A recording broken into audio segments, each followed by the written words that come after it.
Good evening बच्चों, स्वागत है आप सभी का आपके अपने यूट्यूब चैनल आई सारथी पर। जैसा कि पिछले वीडियो में हम लोगों ने बात की थी इंडियन पेनल कोड यूपीएसआई के लिए जो आपका फंडामेंटल लॉ का जो सेक्शन है उसको हम लोगों ने शुरू किया था। पहली क्लास में हम लोगों ने बात की थी कि इंडियन पेनल कोड, भारतीय दंड संहिता, क्रिमिनल प्रोसीजर कोड, भारतीय दंड प्रक्रिया संहिता, इन दोनों में फ़र्क क्या है, दोनों में क्या बताया गया है। फिर हम लोगों ने जाना था कि आईपीसी दो चीज़ों को बेटा डिफाइन करती है। पहला वो डिफाइन करती है कि अपराध क्या होता है, क्राइम क्या होता है, और दूसरी चीज़ ये डिफाइन करती है कि उस अपराध के लिए आपको दंड क्या मिलेगा, पनिशमेंट क्या मिलेगी। फिर हम लोगों ने बात की थी कि अपराध के लिए आवश्यक तत्व कौन कौन से होते हैं, मतलब कौन कौन से ऐसे इंग्रेडिएंट्स हैं जो जब प्रेजेंट होंगे तो हम ये जानेंगे कि ये क्राइम था या क्राइम नहीं था। और पूरे जुडिशियल सिस्टम में ये जो गुत्थी है वो सिर्फ उसी सीरीज से समझी जा सकती है जिसको हम लोगों ने पिछले क्लास में डिस्कस किया था। आज जो है हम लोग आगे बढ़ेंगे। पिछले क्लास में जो किया था, केसेस वगैरह किए थे, क्राइम को डिफाइन किया था, आईपीसी सीआरपीसी में डिफरेंस जाना था। आज हम लोग करेंगे आईपीसी के सेक्शंस को, यानी कि आईपीसी की धाराओं को, या जिन्हें आप लोग बोलते हो दफा। दफा शब्द कैसे हम लोग बोलते हैं, क्यों? क्योंकि जब हम लोग बात करते थे तो पहले हमारे यहाँ आप देखो कि अरबी फारसी भाषा का ज्यादा यूज हुआ करता था। अरबी फारसी भाषा का ज्यादा यूज हुआ करता था तो जो भारतीय दंड संहिता है उसको अरबी फारसी भाषा में मजमुआ ताजीरात हिंद कहा जाता था। ठीक है, तो जब हम लोग बात करते हैं मजमुआ ताजीरात हिंद तो उसका मतलब होता है भारतीय दंड संहिता। और इसीलिए आपने देखा होगा फिल्म वगैरह, मूवी वगैरह आप देखते हैं उसमें कहते हैं ताजीरात हिंद दफा 302 के तहत आपको ये सजा सुनाई जाती है। तो ताजीरात हिंद का मतलब क्या हुआ, भारतीय दंड संहिता। तो उर्दू भाषा में हम लोग इसको दफा भी बोलते हैं, ठीक है, इंग्लिश में हम लोग इसको सेक्शन बोलते हैं, और अगर वैसे आप देखो तो इसको हम लोग हिंदी में धारा बोलते हैं। तो आज हम लोग आईपीसी की धाराओं पर चर्चा करेंगे, जो इंपॉर्टेंट धाराएं हैं। देखो मैंने पहले ही कहा था कि आईपीसी की धाराओं का रट्टा मारने का आपको जरूरत नहीं है। आईपीसी में कुल मिलाकर के 511 धाराएं हैं, और 511 धाराएं आप एबीसीडी की तरह रट के आपको तैयार नहीं कर सकते। और जाहिर सी बात है एग्जामिनर को भी बेटा पता है कि इतनी ज्यादा धाराएं आप एकदम से रट्टा मार के एग्जाम क्वालिफाई करने नहीं जाओगे। लेकिन जो कुछ इंपॉर्टेंट धाराएं हैं, इंपॉर्टेंट सेक्शंस हैं, उनको हम लोग क्या करेंगे, पूरा का पूरा आराम से समझेंगे, उसके ऊपर एग्जाम्पल्स करेंगे कि कब वो लागू होती है, कब लागू नहीं होती है, उसके लिए सजा का प्रावधान क्या है। इन सारी चीजों पे हम लोग बात करेंगे। ठीक है, चलो शुरू करते हैं भाई। अच्छा, उम्मीद है कि आप लोगों को पिछले लेक्चर में कोई दिक्कत नहीं आई होगी। कमेंट्स जो है बेटा वीडियो पे ऑफ थे, मुझे पता भी नहीं था, मेरे स्टूडेंट ने मुझको मैसेज किया कि सर कमेंट्स ऑफ हैं। और इतना मैं जानता भी नहीं हूँ ज़्यादा, क्योंकि देखो पहले हमारा इंजीनियर था तो वो सारा कुछ देखता था। ठीक है, जब कभी एक आध दो वीडियो, पहले वही मेरे वीडियोस डालता था। अभी जो है खुद मुझे ही करना पड़ रहा है, लॉकडाउन की वजह से सारा काम ही मुझे करना पड़ रहा है। तो मुझे इतना सेटिंग्स का उसका पता भी नहीं था। मैंने बच्चों को रिप्लाई भी किया कि कल जो है मैं ऐसा कर दूंगा, कल तक मैं सही करवा दूंगा। ठीक है, लेकिन वो नहीं हुआ। लेकिन आज मैं जब अपलोड करूंगा इसको तो मैं देख लूंगा कि अगर हो सकता है ऐसा कोई ऑप्शन होगा तो मैं कर दूंगा। ठीक है, तो आप लोग कमेंट्स कर देना अगर कोई भी चीज़ बेटा डाउट रहा हो, पिछले क्लास में कोई भी चीज़ नहीं समझ में आई हो तो उसको वहाँ पे कमेंट कर देना, मैं आपको क्लियर कर दूंगा। ठीक, चलो तो अभी जो है हम लोग बात करते हैं, चलते हैं आगे आईपीसी के सेक्शंस पे, धाराओं पे बात करते हैं। देखो भाई, अगर हम लोग आईपीसी की धाराओं की बात करें, ठीक है, तो देखो यहाँ पे आपको दो स्क्रीन बेटा दिख रही है, दो स्क्रीन आपको दिख रही है। एक दिख रहा होगा आपको हिंदी में लिखा हुआ है धारा 1, धारा 2, धारा 3, धारा 4, धारा 5 करके ऐसे आईपीसी की धाराएं लिखी हुई हैं यहाँ पे।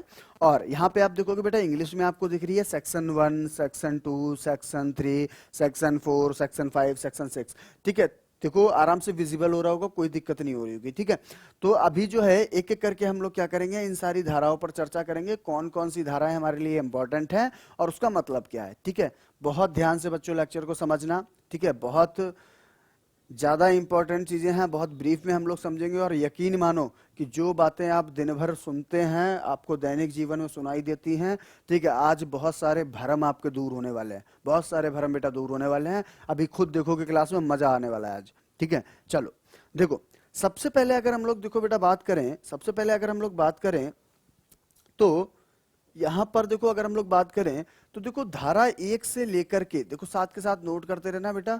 ठीक है, और स्क्रीनशॉट लोगे तो मैं 2 मिनट के लिए एक साइड में हो जाऊंगा, स्क्रीनशॉट भी ले लेना ताकि बाद में भी आराम से आप नोट कर लेना। ठीक, देखो धारा 1 से लेकर के 5 तक की धारा की हम अगर हम लोग बात करें, धारा 1 से लेकर के धारा 5 तक की अगर हम लोग बात करें, तो इसमें देखो आप पहले पढ़ के देख लो, पहले सारी चीजें पढ़ के देख लो, फिर मैं अपने तरीके से आपको अपनी भाषा में समझाऊंगा कि इन सब का मतलब क्या है, ठीक है। क्योंकि लिखा हुआ हर जगह मिल जाता है बेटा, समझ में दिक्कत होती है।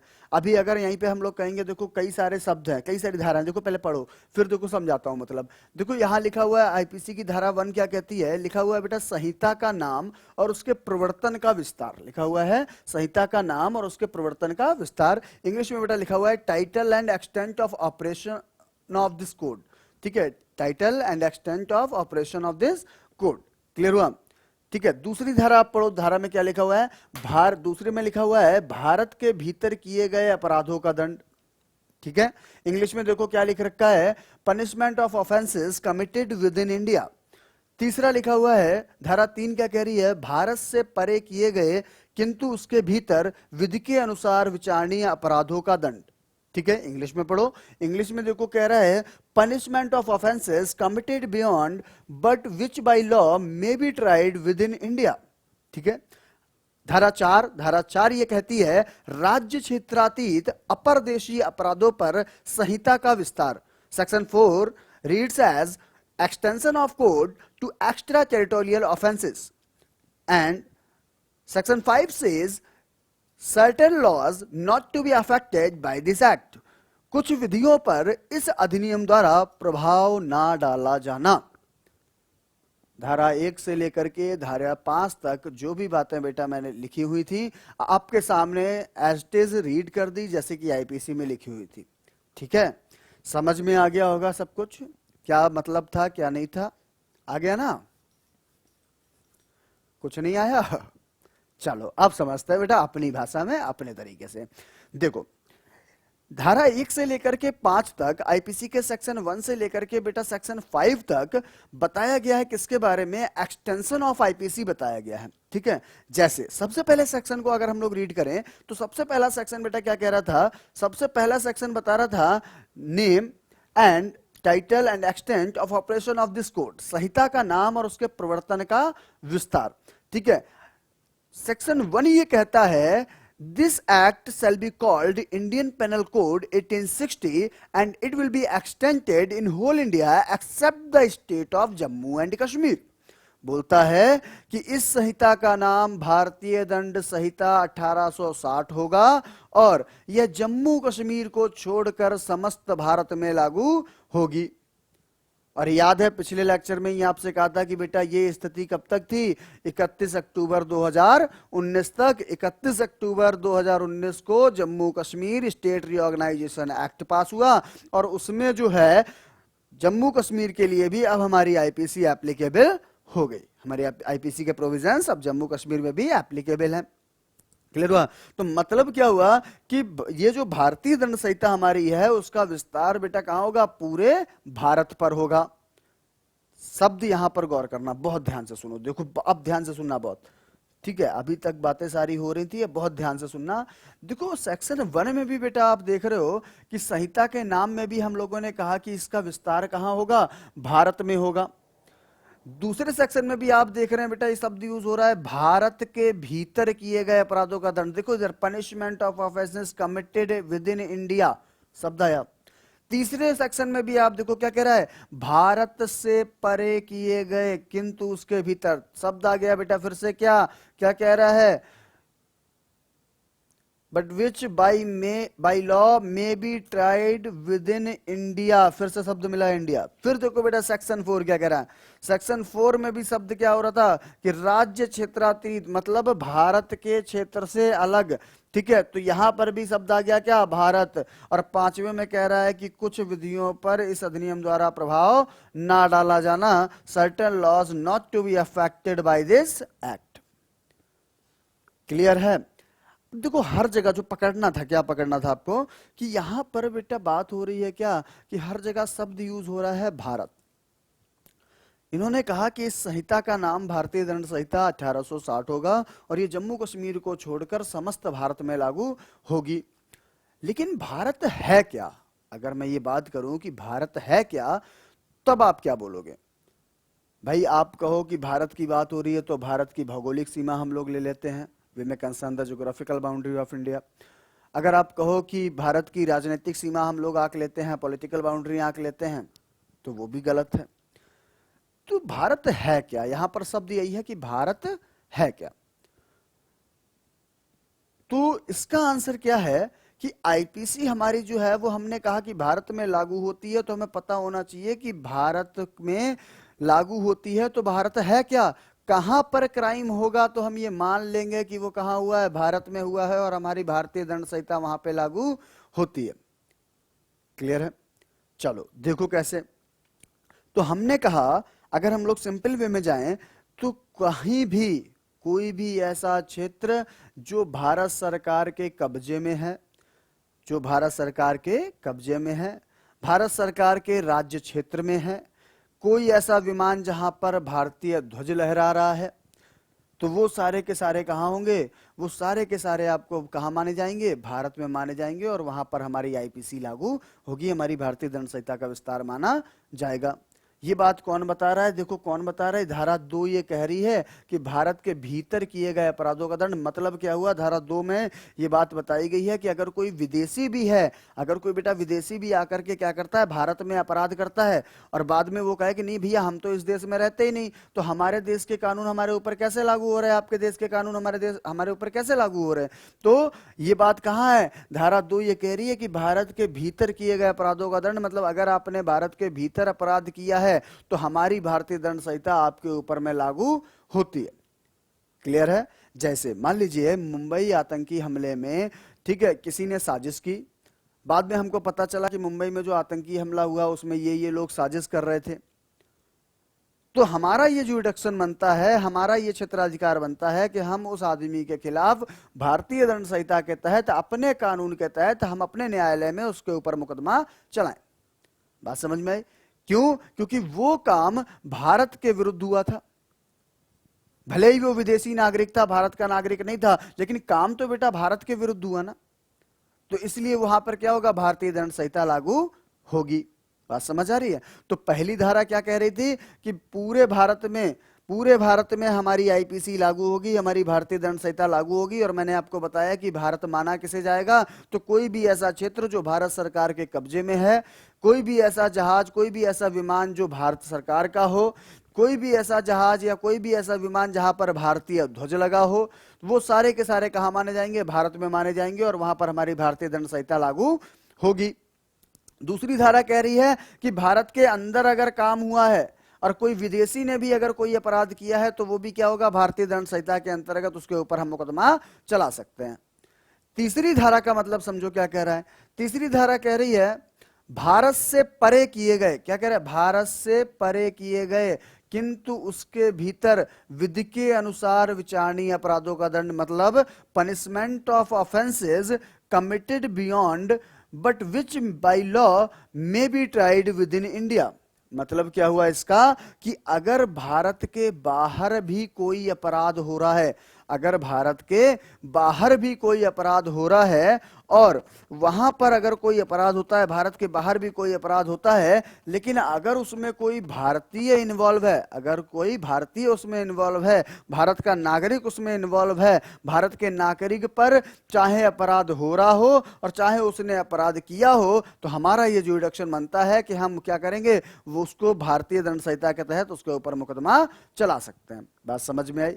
जैसे अगर हम लोग एक एग्जाम्पल ले लें बेटा, बहुत बेहतर तरीके से आप समझ जाओगे। आपने देखा होगा आईपीसी की सेक्शन 497 एडल्ट्री यानी कि जार कर्म को थोड़े दिन पहले सुप्रीम कोर्ट ने आईपीसी की सेक्शन 497 को इनवैलिड करार दे दिया था। उसे जो है उसे समानता का उल्लंघन माना था, फंडामेंटल राइट मूल अधिकार का उल्लंघन माना था, और उसके तहत उसने क्या किया, उसने जो है उसको इनवैलिड करार दे दिया था। ठीक है, लेकिन अगर इससे पहले की हम लोग बात करें तो हमारे यहाँ जार कर्म जो है, एडल्ट्री जो है, वो एक अपराध हुआ करता था। वो क्या हुआ करता था, एक अपराध हुआ करता था। अब जार कर्म क्या है, अगर बच्चों आपको नहीं पता तो वो भी हम लोग जान लेते हैं। जार कर्म का मतलब होता है कि किसी विवाहित महिला, किसी ऐसी महिला जो कि विवाहित है, उसके पति की सम्मति के बिना, उसके पति की मर्जी के बिना उसके साथ शारीरिक संबंध बनाना, वो जो है क्या कहलाता है, जार कर्म कहलाता है, एडल्ट्री कहलाता है, और वो हमारे यहाँ इंडिया में क्राइम होती थी। ठीक है। लेकिन ब्रिटेन में अगर बेटा आप देखो तो ब्रिटेन में एडल्ट्री जो है वो क्राइम नहीं है, ब्रिटेन में एडल्ट्री क्राइम नहीं है। तो सपोज करो कि एक भारत का नागरिक यहां से जाता है, भारत का नागरिक यहां से जाता है, ठीक है, उसका अफेयर चलता है ब्रिटेन की किसी महिला से जो कि विवाहित है, तो देखा जाए तो ये एडल्ट्री हुआ, जार कर्म हुआ, हाँ या ना। तो अभी अगर वो बोले कि नहीं भैया ब्रिटेन में तो एडल्ट्री जो है वो क्राइम है ही नहीं और हम तो ब्रिटेन में कर रहे हैं, तो हमारे ऊपर आप कैसे मुकदमा चलाओगे? तो नहीं, तो हम लोग मुकदमा चला सकते हैं। क्यों? क्योंकि आईपीसी का सेक्शन 3 बेटा क्या कह रहा है कि भले ही भारत से अलग अपराध किया गया हो, भारत से अलग अपराध किया गया हो, लेकिन कानून के अनुसार, विधि का मतलब होता है बेटा कानून, कानून के अनुसार अगर वो हमारी आईपीसी के तहत विचारणीय है, हमारे यहाँ ट्रायल उसका लिया जा सकता है, तो हम लोग क्या करेंगे? आपके ऊपर मुकदमा चलाएंगे। इसीलिए मैंने आपसे कहा कि हम लोग एक सिंपल सा डेफिनेशन बेटा पकड़ के चलते हैं, बिल्कुल सिंपल सा डेफिनेशन पकड़ के चलते हैं कि कहीं भी कोई भी ऐसी जगह जहां किसी भारतीय पर अपराध हुआ है या किसी भारतीय ने अपराध किया है, वहां पर हमारी भारतीय दंड संहिता लागू होगी, हमारी आईपीसी वहां पर लागू होगी। समझ में आ रही बात? तीनों सेक्शन का मतलब समझे? एक बार फिर से बेटा ध्यान से बता रहे हैं, ध्यान से सुनना, बिल्कुल कंफ्यूज होने की जरूरत नहीं है। नहीं समझ में आएगा एक बार नहीं बेटा 10 बार बताएंगे, जब तक समझ में नहीं आ जाएगा तब तक का ठेका है मेरे पास तुम्हारा, तब तक मैं पढ़ाऊंगा, तब तक समझाऊंगा, कोई दिक्कत नहीं। कुछ नहीं जाना, बस थोड़ी मेरी मेहनत लगेगी, बस हाँ मेहनत से पढ़ते रहना, सफल कर देना मेहनत को। बात समझ में आ रही? चलो देखो, हम लोगों ने कहा कि आईपीसी का सेक्शन 1 बेटा क्या कहता है, वो बताता है किसके बारे में? सेक्शन 1 बताता है कि इस संहिता का, यानी कि हमारी जो आईपीसी है, ठीक है, उसका एक्सटेंशन कहां तक होगा, उसका विस्तार कहां तक होगा और उसका नाम क्या होगा। तो आपने सीखा क्या? आपने सीखा कि इस संहिता का नाम क्या होगा बेटा? भारतीय दंड संहिता 1860 होगा। और इसका विस्तार कहां होगा? तो इन्होंने कहा कि समस्त भारत में इसका विस्तार होगा, आज की कंडीशन में समस्त भारत में ये लागू होगी। फिर हमने कहा कि भारत का मतलब बेटा यहां पर क्या है? तो हमने कहा कि भारत का मतलब यहां पर क्या हो गया कि कोई भी ऐसा राज्य क्षेत्र जो भारत सरकार के कब्जे में है, कोई भी ऐसा जहाज या विमान जहां पर राष्ट्रीय ध्वज लगा हुआ है, भारत का ध्वज लगा हुआ है, कोई भी ऐसी टेरिटरी जो भारत से बाहर भी है लेकिन इंडिया के कब्जे में है, इंडिया के एक्वायरेशन में है, तो उसको हम लोग क्या मानेंगे? भारत मानेंगे। पहली धारा क्लियर हो गई? क्लियर है? दूसरी धारा क्या कह रही थी? सेक्शन 2 ये कह रहा था कि भारत के भीतर अगर कोई अपराध किया जाता है, ठीक है, भारत के भीतर अगर कोई भी अपराध किया जाता है तो वो भारतीय दंड संहिता के तहत हमारे ज्यूरिडिक्शन में आता है। मतलब क्या हुआ कि अगर कोई विदेशी भी आकर के क्या करेगा, भारत में कोई अपराध करेगा, तो उसके ऊपर हम आईपीसी के तहत, अपनी भारतीय दंड संहिता के तहत हम उसके ऊपर क्या कर सकते हैं? मुकदमा चला सकते हैं। बात समझ में आ रही? चलो तीसरी धारा क्या कह रही थी? तीसरी धारा को भी फिर से सुन लो, क्या कह रहा है कि भारत से परे, यानी कि भारत से अलग, अगर भारत के बाहर भी कहीं कोई अपराध होता है, कोई भी ऑफेंस कमिट किया जाता है भारत के बाहर भी, ठीक है, लेकिन उसमें अगर कोई भारतीय इन्वॉल्व है, कोई भारतीय नागरिक द्वारा ऐसा किया गया है या उस भारतीय नागरिक पे कोई अपराध किया गया है, तो उसको हम लोग क्या मानेंगे? उसको हम लोग भारतीय दंड संहिता के क्षेत्राधिकार में मानेंगे। इंडियन पेनल कोड हमारी जो है, आईपीसी जो है, उसका ज्यूरिडिक्शन वहां पर लागू होगा। ठीक है, जैसे मान लीजिए आप यहां से गए, आप एक भारतीय नागरिक हैं, अब गए विदेश में गए, भैया आपको इंग्लिश इतनी ज्यादा आती नहीं थी, ठीक है, किसी से भाई पता वता पूछे, उसने अपनी लैंग्वेज में जवाब दिया, आपको समझ में नहीं आया, आपने अपनी वाली लैंग्वेज में जवाब दिया। समझ रहे हो ना कौन सी अपनी वाली, है ना? तो अपनी लैंग्वेज में उसको जवाब दे दिए। अब अपनी लैंग्वेज में जवाब दिए, वो भड़क गया बेचारा, पता चला वो तुमको 2 थप्पड़ मार दिया, 2 थप्पड़ तुम उसको मार दिए, है ना? अब जो है वहां पे लड़ाई हुई, तो भारत में तो नहीं हुई ना लड़ाई, लेकिन क्योंकि आप एक भारतीय नागरिक हैं, इसलिए वहां पर भारत सरकार का ज्यूरिडिक्शन लागू होता है, हमारी भारतीय दंड संहिता वहां पर लागू होती है। ये बात कौन कहता है? ये बात कहती है आईपीसी की धारा 3। क्लियर हुआ? अच्छा चलो आगे बढ़ते हैं। देखो आईपीसी की धारा 4 क्या है? धारा 4 ये कह रही थी, फिर से पढ़ो भैया बेटा, देखो ये जो कानून की भाषा है ना, कानून की भाषा जो है बहुत कठिन है। यहां पे भी बेटा जो है ना, एक एक लाइन जो आपको दिख रही है ना, आईपीसी में ऐसा नहीं है। अभी आप लोग जो नोटबुक खरीद रहे हैं या कहीं भी बहुत सारे चैनल्स पे आपको दिखाई देगा, ठीक है, तो पूरा पूरा ऐसे लिखा रहता है, उसी में पूरा का पूरा क्या किए, वो समझ लिए कि इतना ही लिखा है। नहीं, इतना नहीं लिखा है। आईपीसी जब पढ़ना शुरू करोगे ना, तो उसके एक एक सेक्शन पे इतनी क्लिष्ट भाषा होगी कि आपको समझनी मुश्किल है। आप अगर नहीं पढ़े हैं पहले कभी कानून, 2 साल 3 साल बैठ कर, नहीं आने का समझ में। लेकिन हम लोग क्या कर रहे हैं क्लास में कि जो उसका सार है, जहां से आपसे क्वेश्चन बन सकता है, उसका जो सार है, उस सार को हम लोग क्या कर रहे हैं? डिस्कस कर रहे हैं। बात समझ में आ रही? चलो, और वैसे भी आपको इतनी भाषा लिखने की जरूरत है नहीं, ठीक है, क्योंकि ना तो आपको उसको भाषा को पूरा लिख करके याद करके कोई अवार्ड मिलने वाला है, अवार्ड तो लेना नहीं है। हमको क्या चाहिए? एग्जाम में नंबर चाहिए। एग्जाम में नंबर कहाँ से आएंगे भैया? जब चीजों का मतलब पता चलेगा। बात समझ में आ रही हो? चलो देखो, अब देखो धारा 4 क्या कह रही। धारा 4 कह रही है राज्य क्षेत्रातीत अपरदेशीय अपराधों पर संहिता का विस्तार। ठीक है, कह रही है राज्य क्षेत्रातीत अपराधों पर संहिता का विस्तार। ठीक है, अब देखो इसमें क्या है, इसमें जो है जितनी बातें मैंने अभी आपको बताई थी ना अपनी एक लाइन में, याद करो क्या कहा था मैंने? कहा था कहीं पर भी किसी भारतीय पर अपराध हो रहा है या कोई भारतीय अपराध कर रहा है, कोई भी ऐसा क्षेत्र जो भारत सरकार के कब्जे में है, कोई भी ऐसा जहाज या विमान जिस पर भारतीय ध्वज लगा हुआ है, वो जो है भारत के राज्य क्षेत्र में आएगा। और यही बात कौन कह रही है? यही बात कह रही है बेटा धारा 4। कौन कह रहा है? धारा 4। धारा 5 क्या कह रही है? धारा 5 कह रही है कुछ विधियों पर इस अधिनियम द्वारा प्रभाव न डाला जाना। कह रहा है certain laws not to be affected by this act. Clear है? इसका मतलब समझ लेते हैं क्या। देखो हमारे यहाँ अगर आप देखो तो दो चीजें बेटा हम लोग बात करते हैं, अभी आगे हम लोग आईपीसी के सेक्शंस में भी बात करेंगे। आईपीसी की दो धाराएं हैं, एक है धारा 41 और दूसरी है धारा 42। ठीक है, धारा 41 में क्या किया गया है? धारा 41 में विशिष्ट विधि को बताया गया है, यानी कि स्पेशल लॉ को बताया गया। और धारा 42 में जो है उसमें स्थानीय विधि को बताया गया है, यानी कि लोकल लॉज को बताया गया है। क्लियर हुआ? अब ये दोनों चीजें हैं क्या? देखो विशिष्ट विधि क्या होती है बेटा? विशिष्ट विधि का मतलब होता है जो किसी विशेष विषय पर बनाई जाए, किसी विशेष विषय पर बनाई जाए, किसी स्पेशल सब्जेक्ट पे बनाई जाती है, तो उसको हम लोग बोलते हैं क्या? विशिष्ट विधि, स्पेशल लॉ।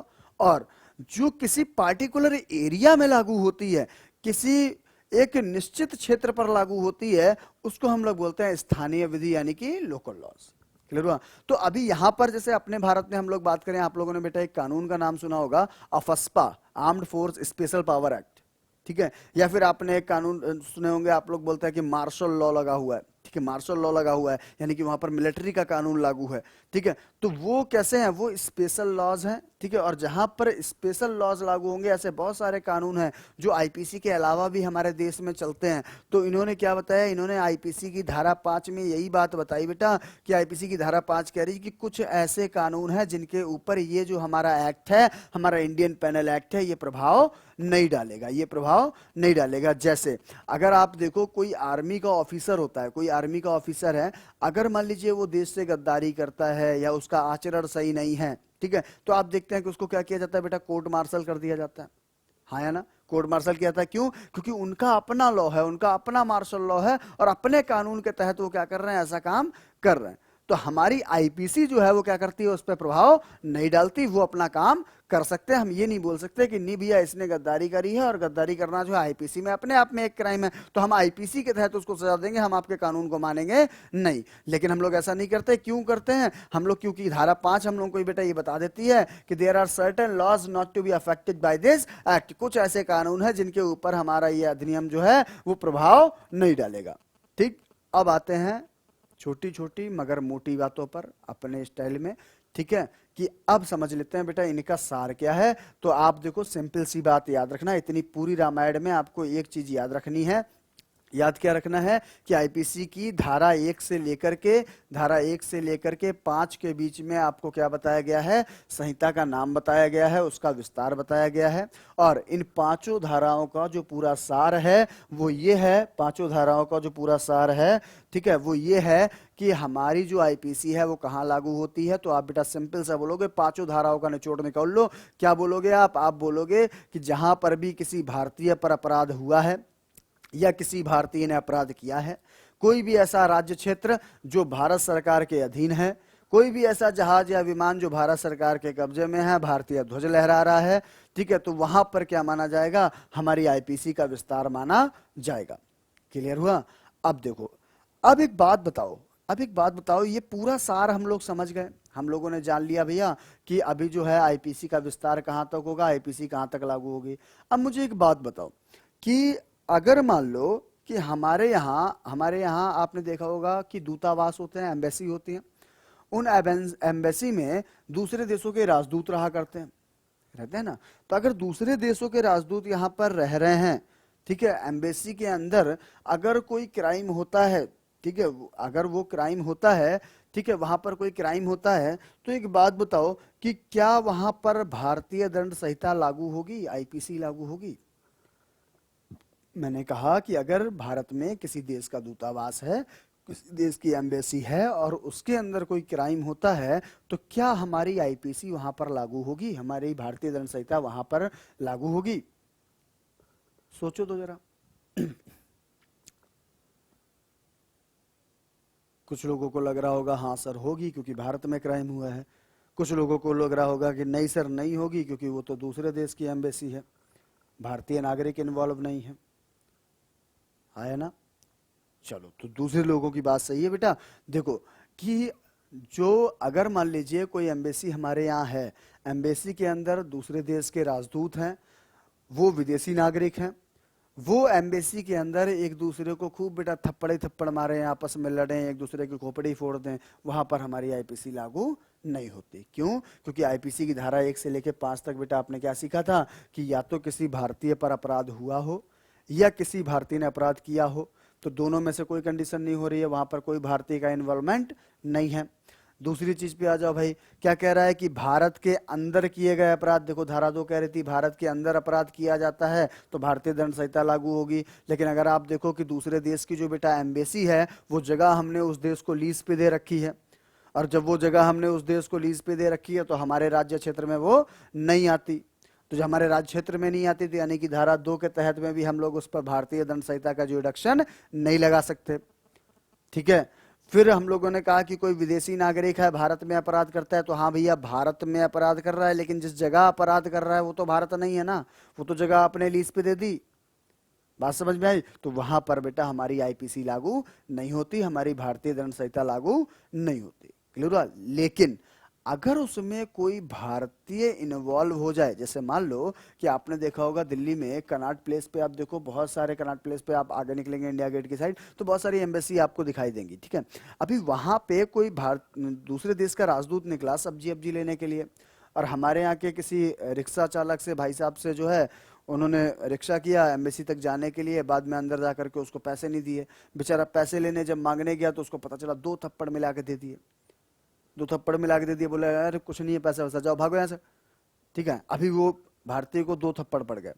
अब बताओ तो आईपीसी लागू होगी कि नहीं होगी? तो आईपीसी लागू होगी। क्यों होगी आईपीसी लागू? क्योंकि वहां पर बेटा भारतीय नागरिक का इन्वॉल्वमेंट हो गया, और हम लोगों ने सीखा था कि अगर किसी भारतीय पर अपराध होता है या किसी भारतीय ने अपराध किया है तो वहां पर हमारी भारतीय दंड संहिता लागू होती है। क्लियर है यहां तक बात? बात समझ में आ गई? पहला चीज। चलो दूसरे पे आते हैं। अच्छा, दूसरी चीज बताओ कि अगर मैं आपसे ये कहूं कि कोई यहां पर कोई भारतीय नागरिक था, भारतीय नागरिक बाहर गया, ठीक है, उसने वहां पर कोई क्राइम किया, मान लीजिए उसकी किसी से हाथापाई हो गई, ठीक है, उसने 2 थप्पड़ उसको मारे, 2 थप्पड़ उसने उसको मारे, या मान लीजिए कि उसने ही मारे, ठीक है, आपने नहीं मारे, आपने कोई अपराध नहीं किया, लेकिन आपके ऊपर अपराध हुआ, तो वहां पर भारतीय दंड संहिता लागू होती है या नहीं? तो बेटा अभी सिखाया आपको कि वहां पर भारतीय दंड संहिता लागू होती है। ठीक है, लेकिन अब आप क्या बोलोगे? आप बोलोगे कि सर वहां पर दूसरे देश का भी तो कानून होगा, दूसरे देश का भी तो कानून होगा कि आप हर जगह अपनी अदालत में मुकदमा चला देंगे, अपनी दंड संहिता वहां पर लागू करा देंगे, तो जिस देश में वो बात हुई है उस देश का भी तो अपना क्राइम होगा। क्लियर हुआ? तो वहां पर हम लोग क्या करते हैं कि भैया उस देश से हम लोग उस आदमी की मांग करते हैं कि भैया देखो इन्होंने ऐसा काम किया है और ये हमारे देश में अपराध है और हमारी भारतीय दंड संहिता वहां पर लागू होती है, तो आप इस आदमी को हमें दे दो और हम क्या करेंगे, अपनी अदालत में इसके ऊपर मुकदमा चलाएंगे। क्लियर हुआ? ठीक है, तो डिप्लोमेटिक रिलेशन के तहत, मतलब द्विपक्षीय संबंधों के तहत हम लोग क्या करते हैं, इस बात को करते हैं, उस देश का जो जिस देश में वहां क्राइम हुआ है, हमारे भारतीय नागरिक पर कोई क्राइम हुआ है, हम उस देश से मांग करते हैं, वो हमें क्या करते हैं, उसको दे देते हैं क्रिमिनल को, और हम क्या करते हैं, अपनी अदालत में उसके ऊपर मुकदमा चला देते हैं। अब आप सोच रहे होगे कि सर नहीं, अगर मान लो उस देश ने मना कर दिया तो क्या? मान लो वो देश मना कर दे, मना कर भी देते हैं भाई, मना करते भी। आप खुद ही देखो कि अभी आप देखो कि दलाई लामा जो हैं, दलाई लामा चाइना की नज़र में अपराधी हैं, लेकिन हमने शरणार्थी कानून के तहत उनको अपने यहाँ शरण दे रखी है, तो चाइना हमसे मांग करता है, लेकिन हम लोग क्या करते हैं, उसको नहीं देते। क्यों? क्योंकि भाई इंटरनेशनल लॉ में, अंतर्राष्ट्रीय कानून में किसी भी देश की संप्रभुता को अक्षुण्ण माना गया है। आप किसी भी देश की संप्रभुता पर कोई सवाल नहीं उठा सकते। और हमारे देश में जो इन्फोर्सेबल मशीनरी है वो हमारी है, चाइना की तो नहीं है। तो अगर हम चाहें तो दें, अगर हम नहीं चाहते, हमारे संबंध अच्छे नहीं है, तो हम नहीं दे रहे। बात समझ रहे हो?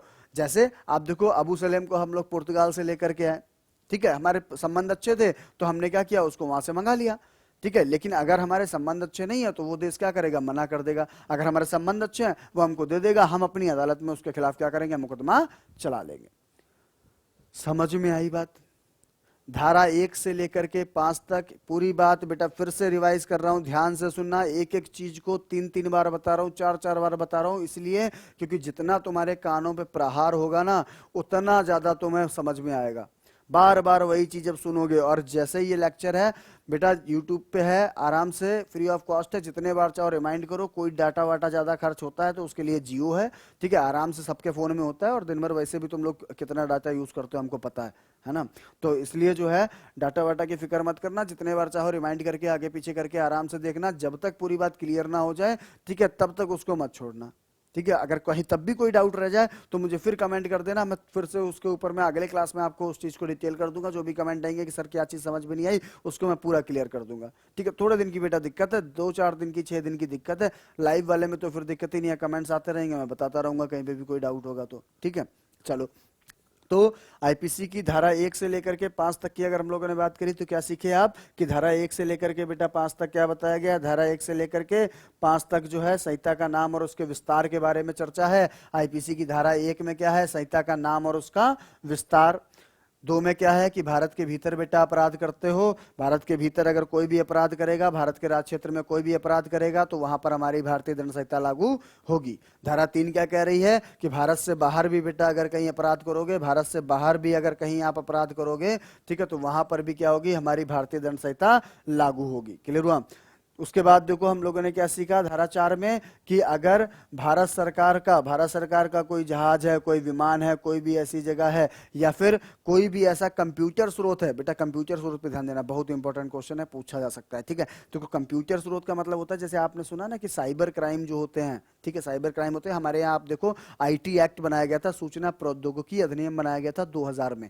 सन 2000 में सूचना प्रौद्योगिकी अधिनियम आया था, आईटी एक्ट आया था। और उसकी धारा 2 के उपखंड 1 में, उसकी धारा 2 के उपखंड 1 में खंड टा के तहत, ठीक है, मतलब सेक्शन 2 जो है आईटी एक्ट 2000 का सेक्शन 2 जो है, सेक्शन 2 के अगर सब सेक्शन में हम लोग देखें तो सब सेक्शन 1 में, ठीक है, खंड टा के अधीन क्या किया गया है, इसको जो बताया गया है कंप्यूटर स्रोत को परिभाषित किया गया है। कंप्यूटर स्रोत का मतलब क्या हुआ कि कोई भी हमारा कंप्यूटर से जुड़ा हुआ कोई भी हमारा दस्तावेज है, कोई उसको चोरी कर रहा है, कुछ कर रहा है, या उसको निशाना बना रहा है, तो वो भी क्या है, वो भी माना जाएगा किसका है, भारत का है। भारतीय दंड संहिता उसके ऊपर में लागू हो जाएगी। बात समझ में आए? तो ये बात कहां बताएगी, हमारी आईपीसी की धारा 4 में। क्लियर हुआ? अच्छा, 5 क्या कह रहा है, तो 5 का मतलब अभी ये बेटा आपको समझाया था कि कुछ विधियां ऐसी हैं, कुछ कानून ऐसे हैं जिसके ऊपर में हमारा ये जो भारतीय दंड संहिता है, हमारा अधिनियम जो है वो प्रभाव नहीं डालेगा। बात समझ में आ गई? आईपीसी की धारा 1 से लेकर के 5 तक कोई डाउट हो बेटा कमेंट कर देना, ठीक है, फिर से डिटेल कर दूंगा। जहां तक मुझे उम्मीद है समझ में आ गई होगी बात पूरे तरीके से, कहीं भी कोई गुंजाइश लगे हिचकिचाना मत। देखो मेरी क्लास की ये आदत रही है, ऑफलाइन में भी बेटा आप लोग पढ़े हो, मैं पहले बताता हूँ कि कोई भी चीज़ अगर आए, कोई भी चीज़ अगर ऐसी है जो समझ में ना आए, तुरंत पूछना। उसके लिए ये मत सोचना कि नहीं बाद में पूछ लेंगे, जब मन करे तभी पूछो, क्योंकि पूछने के लिए आए हो। नहीं तो ये सारी बातें बेटा किताब में लिखी हुई हैं, सारी बातें किताब में लिखी हुई हैं, ठीक है। ऐसा नहीं कि मैं ऊपर से भेजा गया मुझे जो है अवतार लेकर के कि नहीं तुम जाओ तुम ही आईपीसी पढ़ाओगे, ऐसा कुछ नहीं। सारा कुछ किताब में लिखा हुआ है। चीजें समझ में नहीं आती आपको, इसलिए आपको बेटा टीचर की जरूरत पड़ती है, ताकि मैं जो हूँ आपको इस चीज को बता सकता हूँ, समझा सकता हूँ। टीचर्स का काम ही यही है कि वो आपको समझा सकते हैं। पढ़ना आपको है, सारे सोर्सेस मार्केट में अवेलेबल है, ठीक है, लेकिन चीजों को समझना बहुत जरूरी है। ये नहीं मैं कि पता चला कि नहीं बढ़िया बढ़िया नोट बना रहे, पहली क्लास में सिखाए थे ना कि राष्ट्रपति बना के फिर पूरा सूरज उरज चमका रहा है उसके ऊपर, नहीं। सिंपली मैं थोड़ा साइड में हो जाता हूँ, इसका अगर फोटो क्लिक करना चाहो तो आराम से फोटो क्लिक कर लो, ठीक है। देखो कर ली, ठीक है। धारा 6, धारा 7, धारा 8 जो है इंपॉर्टेंट नहीं है। जो धारा आपके लिए इंपॉर्टेंट है बेटा वो कौन सी है, देखो ध्यान से समझना। जो धारा अब इम्पोर्टेंट है वो कौन सी है? ठीक है, तो यहाँ पर देखो आपको एक धारा दिखाई दे रही है, धारा 10। ठीक है, कौन सी धारा इंपॉर्टेंट है आपके लिए? धारा 10। और धारा 10 यानी कि सेक्शन 10 जो है, सेक्शन 10 में बेटा बताया गया है क्या? तो यहाँ पर आप देखो लिखा हुआ दिख रहा है आपको, पुरुष एवं स्त्री, पुरुष एवं स्त्री यानी कि मेल और फीमेल। ठीक है, और पूछा हुआ क्वेश्चन है, ध्यान से सुना, पूछा हुआ क्वेश्चन है, पिछले वाले एग्जाम में ये पूछा गया था कि स्त्री और पुरुष की परिभाषा, लाइन से अगर आप देखेंगे ना तो बेटा देखो आपको यहाँ पर जो है बहुत सारी चीज़ों की परिभाषाएं बताई गई हैं। धारा 8 में आप देखो सेक्स की परिभाषा बताई गई है, लिंग की बताई गई है, ठीक है, वचन की बताई गई है, ठीक है। उसके बाद अब देखो धारा 11 में व्यक्ति की परिभाषा बताई गई है। धारा 12 में अगर देखोगे तो जनता की परिभाषा बताई गई है। 13 में आप क्वीन, अभी तो ये रिपील्ड हो गया, क्वीन की परिभाषा, डेफिनेशन ऑफ क्वीन, ठीक है। उसके बाद आप देखो धारा 14 में जो है सर्वेंट ऑफ द गवर्नमेंट, सरकार के सेवक की बात की गई है, ठीक है। उसके बाद आप आगे देखोगे भैया 15, 16, 17 में आप देखो गवर्नमेंट यानी कि सरकार की बात की गई है, ठीक है। इसी तरीके से ये सारी क्या है, लाइन से आपको परिभाषाएं मिलती हैं, ठीक है। तो आईपीसी की धारा 10 हमारे लिए बेटा इंपॉर्टेंट हो जाती है, पूछी भी गई है एग्जाम में। और क्या पूछा गया था वो समझ लो, यहाँ पर मेल और फीमेल, मेल और फीमेल, स्त्री और पुरुष शब्द की परिभाषा बताई गई है। और क्वेश्चन क्या आया था कि किस आयु वर्ग को, किस आयु वर्ग को पुरुष या स्त्री की संज्ञा से अभेद किया जाता है, यानी कि कौन सा एज ग्रुप ऐसा है जिसको आप लोग स्त्री या पुरुष मानते हैं, ठीक है। ऑप्शन कैसे दे रखे थे? ऑप्शन बेटा देखो कैसे दे रखे थे, आपको दे रखा था 18 वर्ष की आयु तक, ठीक है। आपसे कह रखा था 21 वर्ष की आयु तक, आपसे कह रखा था 15 वर्ष की आयु तक, ठीक है। उसके बाद जो है आपसे कह रखा था, एक ऑप्शन दे रखा था कि नवजात शिशु से लेकर मृत्यु तक, ठीक है। अब देखो दिमाग में क्या आता है, जैसे ही इस क्वेश्चन को बच्चों पढ़ते हो तो दिमाग में पता क्या आता है कि 18 साल की उम्र में क्या होता है, 18 साल की उम्र में आप वोट डालने लायक हो जाते हो, तो बोले आप पुरुष हो गए, ठीक है। जैसे अभी आप देखो 15 साल की उम्र में हमारा संविधान ये कहता है कि भैया 14 वर्ष से कम उम्र के बच्चों को नियोजन में नहीं लगाया जाएगा, तो हम सोचते हैं नहीं 15 साल के हो गए तो हम काम कर सकते हैं, तो इसका मतलब ये हुआ कि 15 साल हो गए तो भैया अब हम पुरुष हो गए, ठीक है। फिर कुछ लोग सोचते हैं कि नहीं भैया 21 साल की उम्र में जो है, तो हमारे यहाँ हिंदू विवाह अधिनियम में 21 साल जो है वो शादी की उम्र है, तो शादी की उम्र हो जाती है, 21 साल में ब्याह हो जाता है, तो ब्याह के बाद जो है आदमी पुरुष बन जाता है, ठीक है। तो याद रखना ऐसा कुछ भी बेटा नहीं है, पिछले एग्जाम में ये क्वेश्चन पूछा गया था, ठीक है। और इसका जो चौथा ऑप्शन था वो सही था कि नवजात शिशु से लेकर के जब तक मृत्यु ना हो जाए, जब तक कोई आदमी जिसका जन्म हुआ है, ठीक है, जब तक उसकी मृत्यु ना हो जाए तब तक कोई भी नर, तब तक कोई भी नर जो है वो बेटा क्या कहलाएगा, पुरुष कहलाएगा। और कोई भी स्त्री, कोई भी मादा जो है वो क्या कहलाएगी, स्त्री कहलाएगी, ठीक है। मतलब क्या हुआ कि इसका बिल्कुल भी ये मतलब नहीं है कि यहाँ पर बेटा देखो पुरुष और स्त्री की डेफिनेशन क्यों दी इन्होंने इसीलिए दी कि आप कहते हो भैया उस पुरुष पर ही अपराध हुआ है, या उस पुरुष ने ये अपराध किया है, उस स्त्री पर ही अपराध हुआ है, ये उस स्त्री पर ही अपराध हुआ है, या उस स्त्री ने ये अपराध किया है, क्लियर हुआ। तो स्त्री और पुरुष को उन्होंने डिफाइन क्या कर दिया बेटा, तो इसके लिए आप याद रखना नवजात शिशु से लेकर यानी कि 0 से लेकर और जब तक बेटा आपकी डेथ ना हो जाए, जब तक बेटा मृत्यु नहीं हो जाए ना, तब तक वो क्या रहता है, पुरुष और स्त्री रहता है, तब तक वो क्या रहेगा, पुरुष और स्त्री रहेगा, क्लियर हुआ। इसके ऊपर में देखो एक बहुत बढ़िया एग्जाम्पल आपको देते हैं, केस डिस्कस करते हैं हम लोग।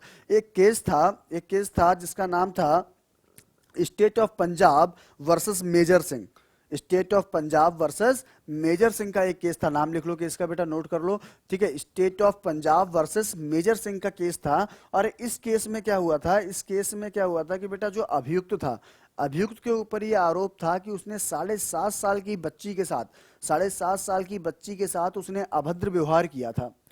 उसके ऊपर ये आरोप लगाया गया था कि उसने 7.5 साल की बच्ची के साथ अभद्र व्यवहार किया है। और जब बेटा कोर्ट में ये बात पहुंची, जब कोर्ट में ये बात पहुंची तो जो अभियुक्त था उसने अपना पक्ष क्या रखा, अपनी दलील क्या रखी कोर्ट में, उसने कहा कि 7.5 साल की जो बच्ची है, ठीक है, 7.5 साल की जो बच्ची है उसे उसे जो है लज्जा का बोध नहीं होता, उसे ये नहीं पता लाज क्या है, बोले कि उसे लज्जा का बोध नहीं होता। और जब उसे लज्जा का बोध नहीं होता तो इसका मतलब कि ये हुआ कि वहां पर सील भंग का प्रश्न उठता ही नहीं है।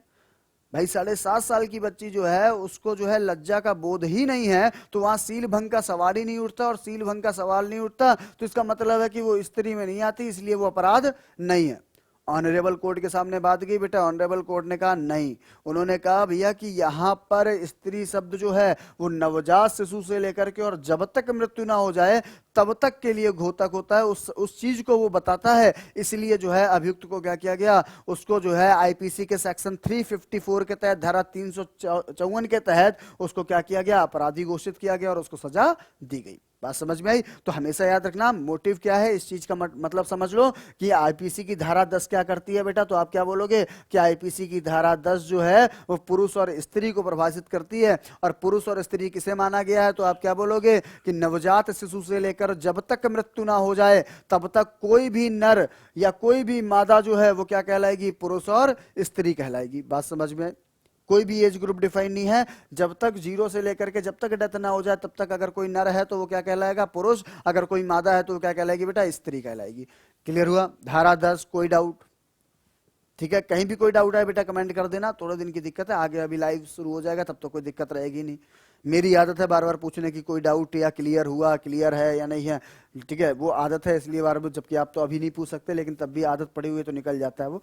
ठीक है, चलो देखो सेक्शन 11 यहाँ पर बेटा, देखो इस स्लाइड में सेक्शन 11 है। सेक्शन 11 में व्यक्ति शब्द को परिभाषित किया गया है। धारा 12 जो है इसमें पब्लिक यानी कि जनता को परिभाषित किया गया है। ठीक है, इंपॉर्टेंट नहीं है, लाइन से इसलिए दे दिए ताकि आपको पता भी चलता रहे कि साथ साथ और भी क्या चीजें बताई गई। ठीक है, धारा 13 में जो है, धारा 14 में सर्वेंट ऑफ गवर्नमेंट यानी कि सरकार के नौकर की बात की गई है। ठीक है, उसके बाद 15 जो है रिपील्ड कर दिया गया है, 16 भी रिपील्ड कर दिया गया। 17 में बेटा देखो गवर्नमेंट शब्द यानी कि सरकार शब्द को परिभाषित किया गया है। ठीक है, सरकार शब्द को परिभाषित किया गया है। उसके बाद में अगर आप देखो अगला जो सेक्शन आपको मिलेगा बेटा, सेक्शन 18, देखो ये इंपॉर्टेंट है, इसको मार्क कर लो। सेक्शन 18 जो है ये भी एग्जाम में पूछा जाता है। धारा 18 जो है उसमें जो है भारत शब्द को परिभाषित किया गया है, इंडिया को परिभाषित किया गया है। क्लियर हुआ? तो अगर कभी भी कहा जाए कि आईपीसी की कौन सी धारा के अंतर्गत भारत को परिभाषित किया गया है, तो आप क्या बताओगे बेटा, धारा 18 के अंतर्गत क्या किया गया है, भारत शब्द की परिभाषा दी गई है। क्लियर हुआ? Section 18 of the Indian penal code defines the India word. Clear हुआ? चलो अब देखो आगे चलते हैं। इस स्लाइड को भी बेटा हम लोग क्या करते हैं, बंद कर देते हैं। इस वाले स्लाइड को भी बंद कर देते हैं, अगली स्लाइड लेते हैं फिर आगे चलेंगे। देखो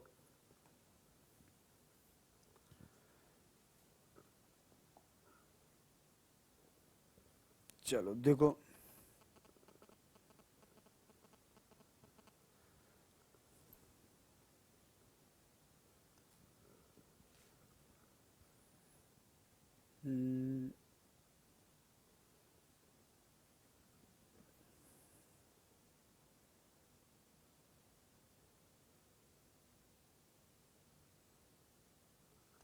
चलो देखो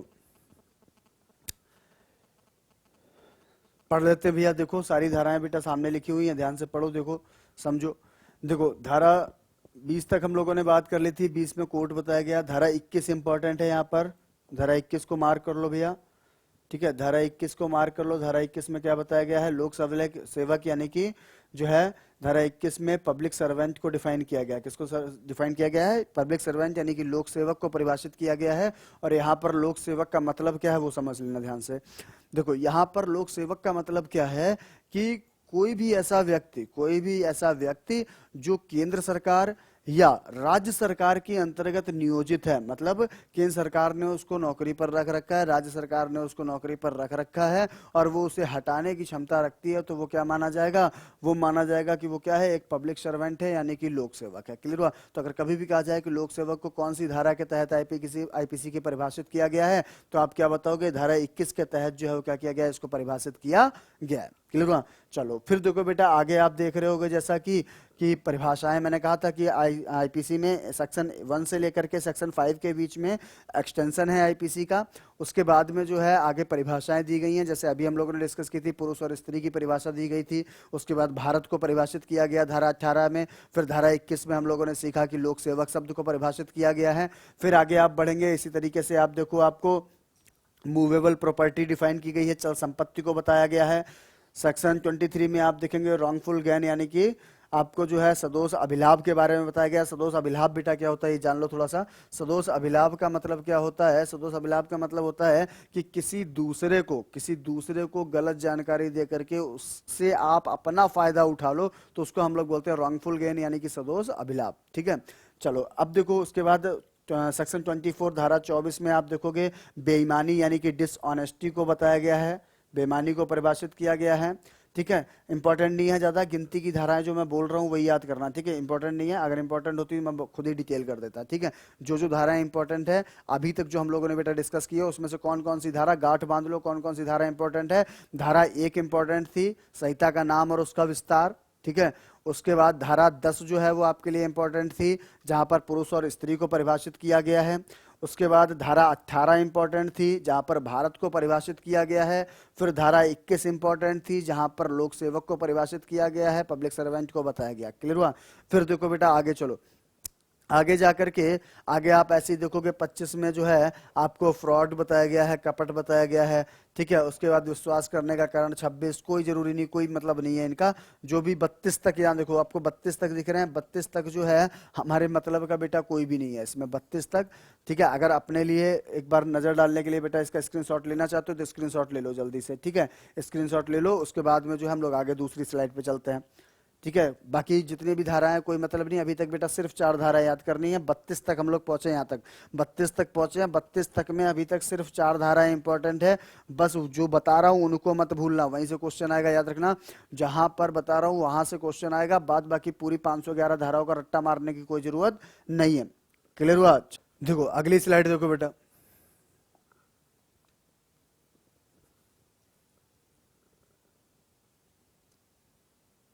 देखो भाई अगली स्लाइड देखो ध्यान से।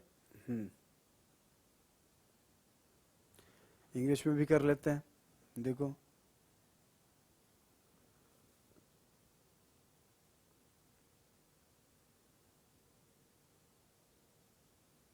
थोड़ा सा छोटा कर दे, विजिबल हो जाएगा कायदे से। चलो देखो, चलो देखो यहाँ पे ध्यान से देखो। अभी जो है हम लोगों ने कहा कि धारा 32 तक हम लोगों ने पिछली स्लाइड्स में देखा, धारा 32 तक कोई दिक्कत नहीं थी बेटा। अब देखो इंपॉर्टेंट धारा जो है कौन सी है, देखो इसके बाद जो है धारा आपके लिए इंपॉर्टेंट हो जाती है बेटा कौन सी, तो आपके लिए इंपॉर्टेंट धारा है, बहुत ध्यान से सुनना, धारा 34। कौन सी है? धारा 34, यानी कि सेक्शन 34 ऑफ आईपीसी। अब सेक्शन 34 ऑफ आईपीसी क्या कहता है? Section 34 of IPC reads as acts done by several persons in furtherance of common intention. ठीक है, हिंदी में बेटा क्या बोलते हैं इसको? हिंदी में बोलते हैं सामान्य आशय को अग्रसर करने के लिए, सामान्य आशय को अग्रसर करने के लिए व्यक्तियों द्वारा, कई व्यक्तियों द्वारा किया गया कार्य। क्लियर हुआ? समझ में आ गया? नहीं, कहा था ना कानून है बेटा, कानून जो है ना शब्दों का खेल है, याद रखना। कानून जो है शब्दों का खेल है, अगर एक शब्द इधर से उधर हो गया ना पूरे कानून का अर्थ बदल जाता है। नहीं तो आप खुद ही सोचो बेटा कि अभी जो है आईपीसी सेम है, सीआरपीसी सेम है, इंटरनेशनल लॉ सेम है, कॉन्स्टिट्यूशनल लॉ सेम है, टॉर्ट सेम है। ठीक है, सारे के सारे कानून कैसे हैं? सेम है। लेकिन एक पढ़ के बेटा राम जेठमलानी बन जाता है और एक का फोटोकॉपी का खर्चा भी नहीं निकलता। ठीक है, क्यों? क्योंकि कानून चीज ही ऐसी है, एक शब्द बेटा बदल गया तो पता चला कि अर्थ का अनर्थ होते देर नहीं लगेगी। क्लियर हो ना? ठीक है, तो इसलिए जो है, इसलिए एक एक शब्द को ध्यान से समझना है। यहाँ पे देखो समझना क्या है कि धारा 34 में अभी मैंने आपसे कहा कि सामान्य आशय को अग्रसर करने में कई व्यक्तियों द्वारा किया गया कार्य, यानी कि acts done by several persons in furtherance of common intention. ठीक है, अब देखो दोनों चीजें, ये चीज है क्या?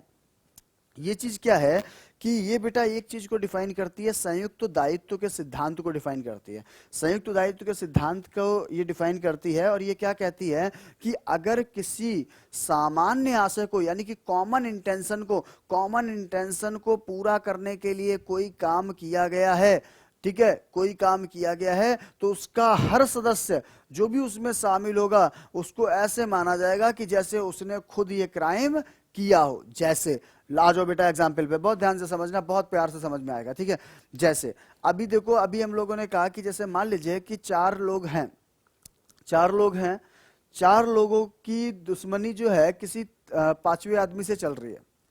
चारों ने बैठ करके क्या किया, प्लान बनाया कि भैया शाम को जो है 7 बजे ये अपनी दुकान बंद करता है। दुकान बंद करके जब ये आएगा रास्ते में तुम 2 लोग वहां पे छिप जाना, ठीक है। सामने से हम उसको घिराव करेंगे, आप 2 लोग असला लेके बैठे रहना, इसलिए कि कहीं भैया भीड़ भीड़ आ जाए तो फिर बचना भी है चारों को। तो तुम 2 लोग वहां भीड़ आराम से बैठ जाना, हम 2 लोग उसको जो है मार पीट के पूरा हाथ पैर तोड़ के उसको किनारे बिठा देंगे आराम से। क्लियर हुआ? अभी जो है ये काम हुआ, 7 बजे वो बंदा अपनी दुकान बंद करके आ रहा था, रास्ते में ये 2 आदमी गए, इन्होंने उसको मारा, खूब मारा, हाथ पैर तोड़ दिए, सब कुछ किया, ठीक है। अभी हाथ पैर तोड़ दिए, सब कुछ किया, ठीक है।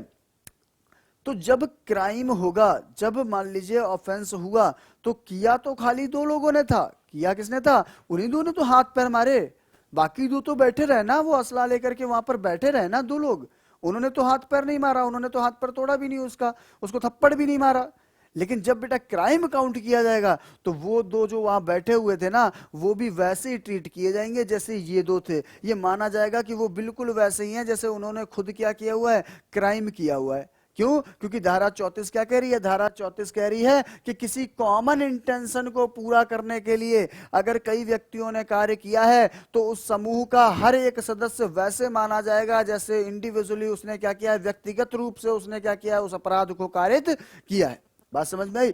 तो वहां पर बेटा बताया गया किसको, कॉमन इंटेंशन को, ठीक है। सामान्य आशय, तो कभी भी कहा जाए बेटा सामान्य आशय को कहां परिभाषित किया गया है, तो आप क्या बताओगे, आईपीसी के सेक्शन 34 में, यानी कि आईपीसी की धारा 34 में, धारा 34 में सामान्य आशय की बात की गई है। अब यहां पर एक चीज बहुत इंपॉर्टेंट है, ध्यान से सुनना, जहां पर आपको कंफ्यूजन होती है। कंफ्यूजन कहां पर होती है, आपने बेटा आईपीसी का एक सेक्शन सुना होगा, आईपीसी का एक सेक्शन आपने सुना होगा, आईपीसी का सेक्शन है बेटा सेक्शन 149, यहीं पे लिख देता हूं, देखो कौन सा सेक्शन, 149, ठीक है। आईपीसी का सेक्शन 149, ठीक है। अब देखो आईपीसी का सेक्शन 149 यानी कि आईपीसी की धारा 149 क्या कहती है, आईपीसी की धारा 149 जो है वो किस चीज को डिफाइन करती है, वो बताती है कि विधि विरुद्ध जमाव का, विधि विरुद्ध जमाव का मतलब होता है जो आप देखते हैं राइट वगैरह बलवा वगैरह जो होता है, तो विधि विरुद्ध जमाव जो है मतलब अनलॉफुल असेंबली, जिसको हम लोग बोलते हैं इंग्लिश में अनलॉफुल असेंबली, यानी कि कानून के विरुद्ध अगर आप जमाव कर रहे हैं तो विधि विरुद्ध जमाव का हर सदस्य जो है, आईपीसी की धारा 149 क्या कह रही है बेटा, आईपीसी का सेक्शन 149 ये कह रहा है कि विधि विरुद्ध जमाव का हर सदस्य वह समान रूप से क्या माना जाएगा, दोषी माना जाएगा। क्लियर हुआ? तो देखो देखने में यहां पर कंफ्यूजन कहां होता है बच्चों आपको, कि देखने में आईपीसी की धारा 34 भी वही लग रही है आपको, अभी बेटा धारा 34 में भी यही सीखा था कि समान आशय को अगर पूरा करने के लिए आपने कोई क्राइम किया तो उस समूह का हर एक सदस्य क्या माना जाएगा, दोषी माना जाएगा। और आईपीसी का सेक्शन 149 भी बेटा आपको क्या बता रहा है कि अगर विधि विरुद्ध जमाव में आप सम्मिलित होते हैं, उसका सदस्य बनते हैं, तो उसका हर सदस्य वैसे ही दोषी माना जाएगा जैसे उसने खुद अपराध किया हो। बात समझ में आई? तो अभी आप बोलोगे सर फिर दोनों में अंतर क्या है, हाँ है ना, अभी आप बोलोगे सर दोनों में अंतर क्या है, फिर सेक्शन 34 और सेक्शन 149 बात तो एक ही है। तो देखो उसका अंतर क्या है, अंतर क्या है दोनों में वो समझ लो। देखो आईपीसी का सेक्शन 149 और सेक्शन 34, इन दोनों में फर्क क्या है, इन दोनों में बेटा 3 फर्क हैं, इन दोनों में 3 फर्क हैं, और वो 3 फर्क कौन कौन से है वो समझना, ठीक है। देखो 3 फर्क कौन कौन से हैं, तो देखो पहला फर्क इसमें कहां आ जाता है, पहला फर्क इसमें आ जाता है कि पहला फर्क अगर हम लोग बात करें तो पहला फर्क बेटा आ जाता है क्या, प्लान्ड वे, पहला आप लिख सकते हो क्या, प्लान्ड वे, यानी कि एक नियोजित योजना के तहत। मतलब कि जब सेक्शन 34 की बेटा हम लोग बात करते हैं, सेक्शन 34 की जब हम लोग बात करते हैं तो वहां पर क्या होता है, एक प्लान्ड तरीका होता है। मतलब हम लोगों ने, चारों लोगों ने क्या किया था, हम लोगों ने बैठ करके बेटा प्लान बनाया था कि 7 बजे वो आएगा और जैसे ही आएगा उसको मार तमाचे लाल कर देंगे, हाथ पैर तोड़ देंगे, पूरा जो है प्लान बना के बैठे थे। तो वो कहाँ आ गया, सेक्शन 34 में। जबकि अगर आप सेक्शन 149 को देखो, जो विधि विरुद्ध जमाव को आप देखते हैं, तो वहां पर कोई भी पहले से प्लान नहीं होता, वहां पर पहले से प्लान नहीं होता। वहां पर अगर कोई घटना घटित होती है तो वो कैसी होती है, अचानक से होती है, त्वरित होती है। आप जो है कानून के विरुद्ध आप जमाव कर रहे हैं, वहां पर कोई घटना कारित हो गई तो उस घटना को आपने पहले से प्लान नहीं किया था, नियोजित नहीं था। क्लियर हुआ? तो यहां पर सेक्शन 34 में योजना होती है, सेक्शन 149 में योजना नहीं होती। पहला अंतर समझ में आया। दूसरा अंतर बेटा कहां पर है, दूसरा अंतर है दूसरा अंतर अगर हम लोग बात करें तो देखो बेटा, दूसरा अंतर है कि जब सेक्शन 34 की हम लोग बात करते हैं, ठीक है, तो इसमें बेटा क्या होता है कि इसमें डायरेक्ट और इनडायरेक्ट, इसमें क्या होता है, डायरेक्ट और इनडायरेक्ट क्या होती है, इन्वॉल्वमेंट होती है। मतलब कि इसमें जिसके खिलाफ दोष है, मतलब जो अपराध, जिसके ऊपर अपराध का चार्ज लगाया गया है, ठीक है, वो प्रत्यक्ष या परोक्ष रूप से क्या होता है, उसमें शामिल होता है। मतलब जैसे मैंने आपसे क्या कहा था कि 4 लोग थे, 2 लोग जो है उसको मारने पीटने के लिए गए और 2 लोग जो है वो क्या किए, झाड़ियों में छिपके बैठ गए। तो 2 लोग जो मार नहीं रहे थे, लेकिन बेटा वो परोक्ष रूप से क्या थे, उसमें सम्मिलित थे या नहीं थे, ठीक है, और 2 लोग जो मार रहे थे वो क्या थे, प्रत्यक्ष रूप से उसमें सम्मिलित थे। मतलब उनकी जो है एक्टिव पार्टनरशिप थी उस पूरे प्लान में। तो अगर प्लान में वो पार्टनर थे तो यानी कि वहां पर सक्रिय भागीदारी हुई। जबकि सेक्शन 149 को बेटा अगर आप देखोगे तो सेक्शन 149 में कोई भी सक्रिय भागीदारी होने से कोई मतलब नहीं है, कि आप चाहे डायरेक्ट आपकी इन्वॉल्वमेंट हो, इनडायरेक्ट इन्वॉल्वमेंट हो या ना हो, कोई मतलब नहीं है। बस अगर आप उस भीड़ का हिस्सा है तो इसका मतलब है कि आप जो है अपराध के पात्र हो गए। बात समझ में आई। तीसरी जो बेटा, तीसरा जो अंतर है वो क्या है, तीसरा अंतर भी समझ लो। तीसरा अंतर क्या है, तीसरा जो है वो कहां पर अंतर आ जाता है बेटा, नंबर ऑफ मेंबर्स में। किसमें आ जाता है, नंबर ऑफ मेंबर्स में, यानी कि सदस्य संख्या में। किसमें अंतर आ जाता है, नंबर ऑफ मेंबर्स में, यानी कि सदस्य संख्या में। सदस्य संख्या का मतलब क्या हो गया कि देखो, जब सेक्शन 34 की हम लोग बात करते हैं, आईपीसी की धारा 34 की बात करते हैं, तो वहां पर बेटा जो हम लोग कॉमन इंटेंशन की बात कर रहे हैं, वहां पर जो सदस्य संख्या है वो 2, मतलब मिनिमम कितनी हो सकती है, 2 हो सकती है, और मैक्सिमम आप कितनी भी कर सकते हो। तो उसके लिए मिनिमम कैंडिडेट रिक्वायर जो होते हैं वो कितने होते हैं, 2 होते हैं। मतलब 2 लोगों ने ऐसी योजना बनाई हो अपने कॉमन इंटेंशन को पूरा करने के लिए। क्लियर हुआ। जबकि अगर हम लोग बेटा अनलॉफुल असेंबली की बात करें, सेक्शन 149 की जब हम लोग बात करते हैं, तो सेक्शन 149 जो है बेटा, सेक्शन 149 की अगर हम लोग बात करें तो देखो, सेक्शन 149 में मिनिमम जो है आपको कितने लोग चाहिए होते हैं, 5 लोग चाहिए होते हैं। अगर 5 लोगों से कम है तो वो फिर जो है अनलॉफुल असेंबली में काउंट नहीं होगा, यानी कि विधि विरुद्ध जमाव का हिस्सा नहीं माना जाएगा। लेकिन सेक्शन 34 में मिनिमम कैंडिडेट हमको बेटा रिक्वायर है कितने, 2। तो देखो समझ गए, आर्टिकल सेक्शन 34 और सेक्शन 149 में जो फर्क है, एक बार फिर से रिवाइज करता हूं बच्चों, बहुत ध्यान से सुनना। सेक्शन 34 जो है वहां पर कॉमन इंटेंशन की बात हुई है, ठीक है, सामूहिक उत्तरदायित्व के सिद्धांत को माना गया है, संयुक्त दायित्व के सिद्धांत को माना गया है। मतलब क्या कहा गया कि अगर किसी भी कॉमन इंटेंशन के साथ कोई 2 या 2 से अधिक व्यक्ति क्या करते हैं, कोई काम करते हैं, तो उसमें हर एक व्यक्ति वैसे ही दोषी माना जाएगा जैसे वो खुद उसने इंडिविजुअली उस काम को किया हो, व्यक्तिगत रूप से उसने उस कार्य को किया हो। 149 में बेटा बात की गई है कि अगर कोई व्यक्ति विधि विरुद्ध जमाव का सदस्य बनता है, अनलॉफुल असेंबली का मेंबर बनता है, ठीक है, तो उसे बिल्कुल वैसे ही ट्रीट किया जाएगा जैसे व्यक्तिगत रूप से उसने क्या किया है, अपराध किया है। फिर मैंने कहा कि दोनों में कंफ्यूजन ये होता है कि दोनों देखने में एक ही जैसे लगते हैं कि भैया बात तो एक ही है, ठीक है, तो मैंने वहां पर आपको बेटा अंतर भी डिफाइन कर दिया कि अंतर कहां पर होता है। पहला अंतर बेटा क्या होता है कि जो सेक्शन 34 में हम लोग कॉमन इंटेंशन की बात करते हैं, सामान्य आशय की बात करते हैं, वहां पर एक प्लान्ड वे होता है, एक नियोजित योजना होती है।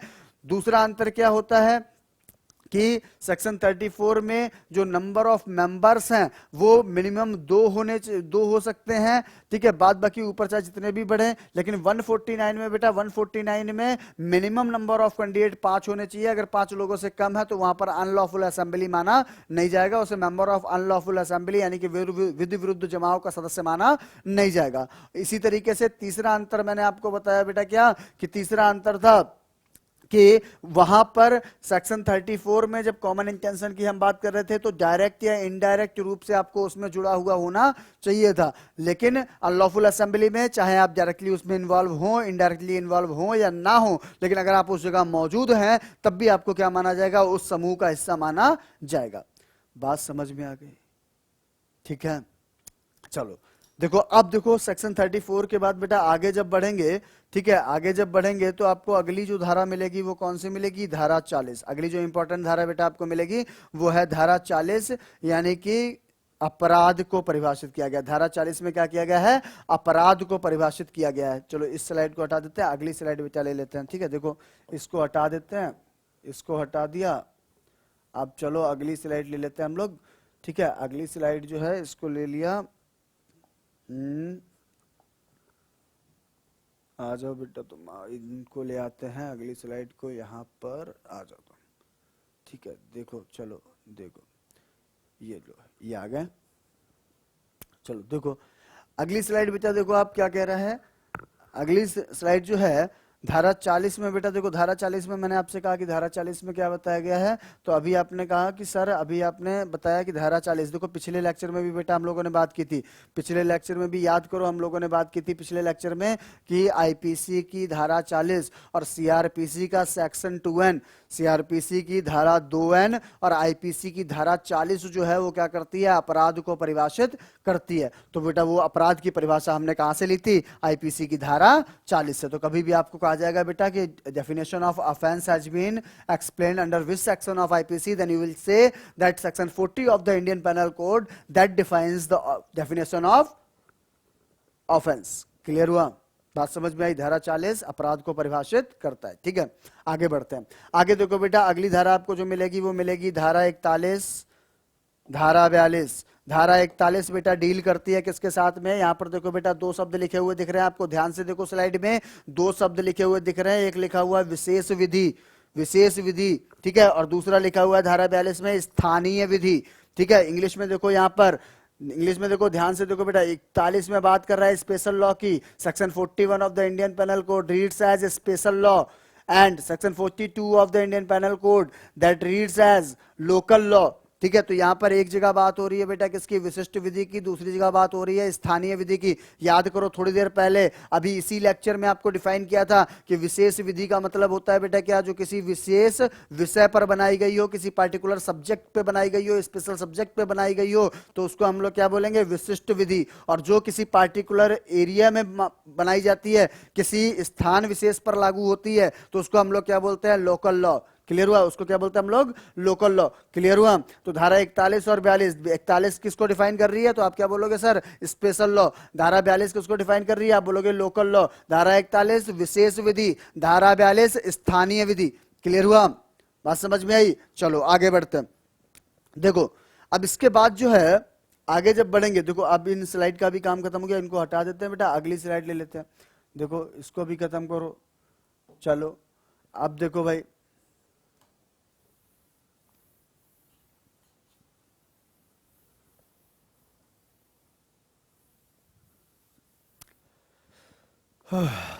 चलो देखो अब जो है आगे चलते हैं। देखो ध्यान से देखना भाई, देखो आगे जब हम लोग चलते हैं तो ये रहा भैया, हाँ देखो उसके बाद देखो धारा 43 बेटा इंपॉर्टेंट नहीं, कोई बात नहीं। धारा 44 इंपॉर्टेंट नहीं है। धारा 45 जीवन, 46 मृत्यु, 47 जीव जंतु, 48 जलयान, 49 वर्षीय मास, धारा 50 धारा, धारा 51 शपथ, धारा 52 सद्भाव पूर्वक। क्लियर हुआ, कोई भी सेक्शन इसमें बेटा यहाँ तक जो है आपका, यहाँ तक कोई भी सेक्शन ऐसा नहीं है जो हम लोगों के लिए इंपॉर्टेंट हो। ठीक है, तो यहाँ पर जो है, ठीक है, यहां पर देखो बेटा धारा 43 से लेकर और ये आपका 52 तक जो है कोई इंपॉर्टेंट नहीं है, कोई दिक्कत नहीं, हमको पढ़ने की जरूरत है ही नहीं वहां पे। ठीक है, तो ये पूरा सब छोड़ दो, ये पूरा छोड़ दो यहाँ पर। ठीक है, यहां तक पूरा छोड़ दो। ठीक, आ जाओ कहां पर, सेक्शन 53 पर। किस पर आ जाओ बेटा, सेक्शन 53 पर।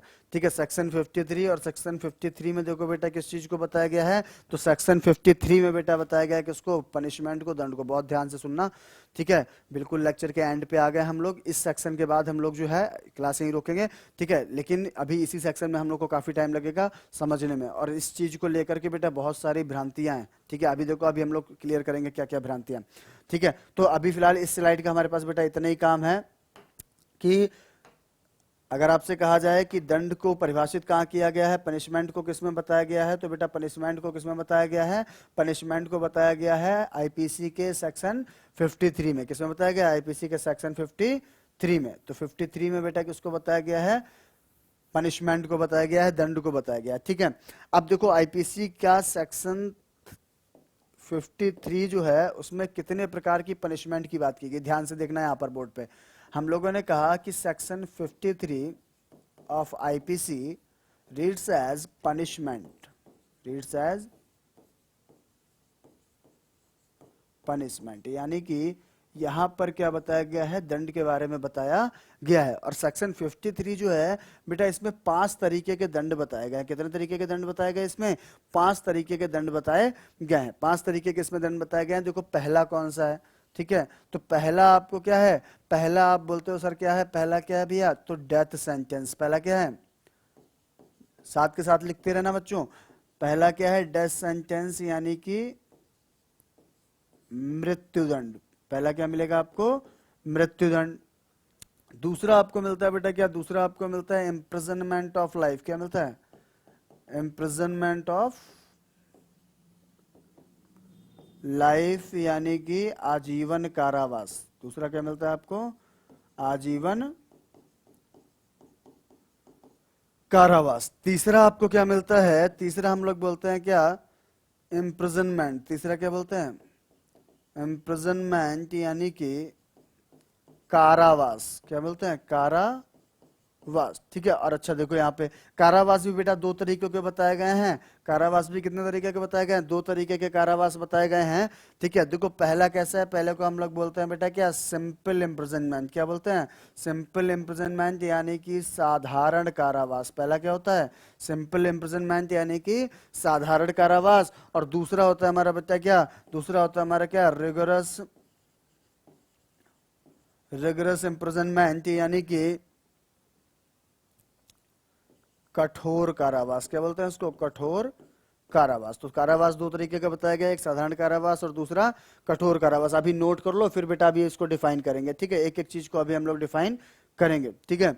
तो अभी देखो चौथा क्या है, चौथे टाइप का जो बेटा जो है, चौथे टाइप का जो पनिशमेंट है उसको हम लोग बोलते हैं क्या, फाइन। क्या बोलते हैं, फाइन, यानी कि जुर्माना। सुना भी होगा आप लोगों ने, ठीक है। पब्लिक प्लेस पे आप जाते हो, कई सारे बोर्ड लगे होते हैं, ठीक है, लिखा होता है यहाँ पर ये कार्य करना दंडनीय अपराध है, इसके लिए आपको 100 रुपया 500 रुपया जुर्माना देना पड़ सकता है, ठीक है। अभी लॉकडाउन के टाइम तो आप देख ही रहे हैं, मास्क नहीं लगाए तो जुर्माना, हेलमेट नहीं लगाए तो जुर्माना, घर से बाहर बिना काम के निकल गए लॉकडाउन के दौरान तो जुर्माना। तो अभी जुर्माना शब्द से तो बहुत अच्छे से परिचित हो गए होगे, ठीक है, क्योंकि बार बार बेटा देखो चीज़ जो है ना, व्यवहारिकता बहुत कुछ सिखा देती है। किताब में पढ़ने से जुर्माना नहीं सीखोगे, लेकिन अगर जेब से बेटा 500 का नोट जाएगा ना, तो अपने आप जो है सीख जाओगे जुर्माना क्या होता है, ठीक है। तो चौथा जो है वो क्या है, जुर्माना है। पांचवा देखो बेटा क्या है, पांचवा है जिसको हम लोग बोलते हैं क्या, फॉर फीचर ऑफ प्रॉपर्टी। क्या बोलते हैं, फॉर फीचर ऑफ प्रॉपर्टी, यानी कि संपत्ति का, संपत्ति का समपहरण। क्या बोलते हैं इसको, संपत्ति का समपहरण, यानी कि फॉरफीचर ऑफ प्रॉपर्टी। अब ध्यान से सुनना पूरी बात, लिखने का काम खत्म हो गया, लिख लियो, लिखने का काम खत्म हो गया, तो फिर देखो आप समझते हैं। देखो आईपीसी की धारा 53 जो है, आईपीसी का सेक्शन 53 जो है, सेक्शन 53 बेटा किसको परिभाषित करता है, तो हम लोगों ने कहा बेटा कि वो पनिशमेंट को परिभाषित करता है, यानी कि दंड को परिभाषित करता है, ठीक है, दंड को परिभाषित करता है। और कितने तरीके का उसमें दंड बताया गया, तो हम लोग बोलते हैं कि क्या 5 तरीके के उसमें पनिशमेंट की बात की गई है। पहला क्या है, डेथ सेंटेंस, आप सभी को पता है, ठीक है। क्या हो गया हमारा, मृत्युदंड, यानी कि किसी को फांसी की सजा दे दी जाए, ठीक है, फांसी पे लटका दिया जाए, तो उसको हम लोग क्या बोलते हैं, डेथ सेंटेंस, ठीक है, मृत्युदंड। दूसरा आप देखते हैं क्या, दूसरा हमने लिखा हुआ है बेटा कि यहाँ पर इम्प्रिजनमेंट ऑफ लाइफ है। अब बहुत ध्यान से समझना, अब ध्यान से समझना, दूसरा जो आपने लिखा है ना बेटा, इम्प्रिजनमेंट ऑफ लाइफ, यानी कि आजीवन कारावास, ठीक है। ये आजीवन कारावास पे हम लोगों को काम है, आजीवन कारावास पे हम लोग काम है। और इसको 1 मिनट के लिए होल्ड करना, आजीवन कारावास को 1 मिनट होल्ड करना। बाकी के 3 पहले निपटा देते हैं, फिर आजीवन कारावास पे हम लोग बहुत विस्तार से चर्चा करेंगे, क्योंकि बहुत सारी भ्रांतियां होती हैं आजीवन कारावास को लेकर के। जैसे कई लोगों के दिमाग में होता है कि आजीवन कारावास कितने साल का होता है, कोई कहता है 14 साल का होता है, कोई कहता है 20 साल का होता है, ठीक है, होता है ना। कोई कहता है कि सजा जोड़ी जाती है कि दिन और रात अलग अलग जोड़े जाते हैं, 2 तरीके से जोड़े जाते हैं, कोई कहता है नहीं पूरा 24 घंटे का दिन होता है, ठीक है। तो इस तरीके से जो भ्रांतियां है ना, उनके ऊपर में अभी हम लोगों को डिस्कस करना है, पूरा एक एक मतलब समझना है। तो मैंने पहले ही कहा था, सिर्फ जो है अभी चाहता तो 1 से लेकर के बेटा 100 तक धाराएं कर चुके होते हैं हम लोग आराम से, ठीक है। लेकिन एक एक धारा जो जो इंपॉर्टेंट है पूरे तरीके से समझना है, पूरे एग्जाम्पल के साथ समझना है। एक भी क्वेश्चन जो है बाहर नहीं जाना चाहिए भाई एग्जाम में। अगर 24 क्वेश्चन बेटा बेसिक लॉ एंड कॉन्स्टिट्यूशन का आना है ना, ठीक है, तो समझ लो कि 24 में 24 करना है। अगर 23 कर दिया ना तो आत्मा दुखेगी, ठीक है। 24 के 24 करना है, पूरी मेहनत करूंगा, पूरा कसम से मजा आ जाएगा, सच बता रहे हैं, बस करके आना 24 में 24, ठीक है। देखो अभी जो है बाकी के तीन समझ लेते हैं। तीसरा है बेटा क्या, इम्प्रिजनमेंट यानी कि कारावास। कारावास आप लोग जानते हैं, किसी को जेल में डाल दिया तो उसको क्या बोलते हैं हम लोग, कारावास। ठीक है, कारावास दो तरीके का होता है। एक होता है कैसा, सिंपल इम्प्रिजनमेंट, जैसे आप लोगों ने देखा होगा कि कुछ लोग होते हैं, ठीक है, उनको क्या किया जाता है, कारावास में भेजा जाता है। तो जैसे आप देखते हैं कुछ कैदी वगैरह होते हैं ना, जब जैसे जेल में जाते हैं तो जेल में उसकी मशक्कत काटी जाती है। क्या कर दी, मशक्कत कर दी, आपने पैसा जमा कर दिया, मशक्कत कट गई, तो अब आपसे जो है वहां पे काम नहीं करवाया जाएगा। ठीक है, तो वो क्या हो गया, साधारण कारावास है, आपको आराम से कारावास काट रहे हैं। दूसरा आपने देखा होगा, जिसे लोग बोलते हैं ना कि अब तो जेल में जाना पड़ेगा, जेल की रोटी खाना पड़ेगा, बचपन में खेलते हैं ना पौसम पाई पौसम पाई।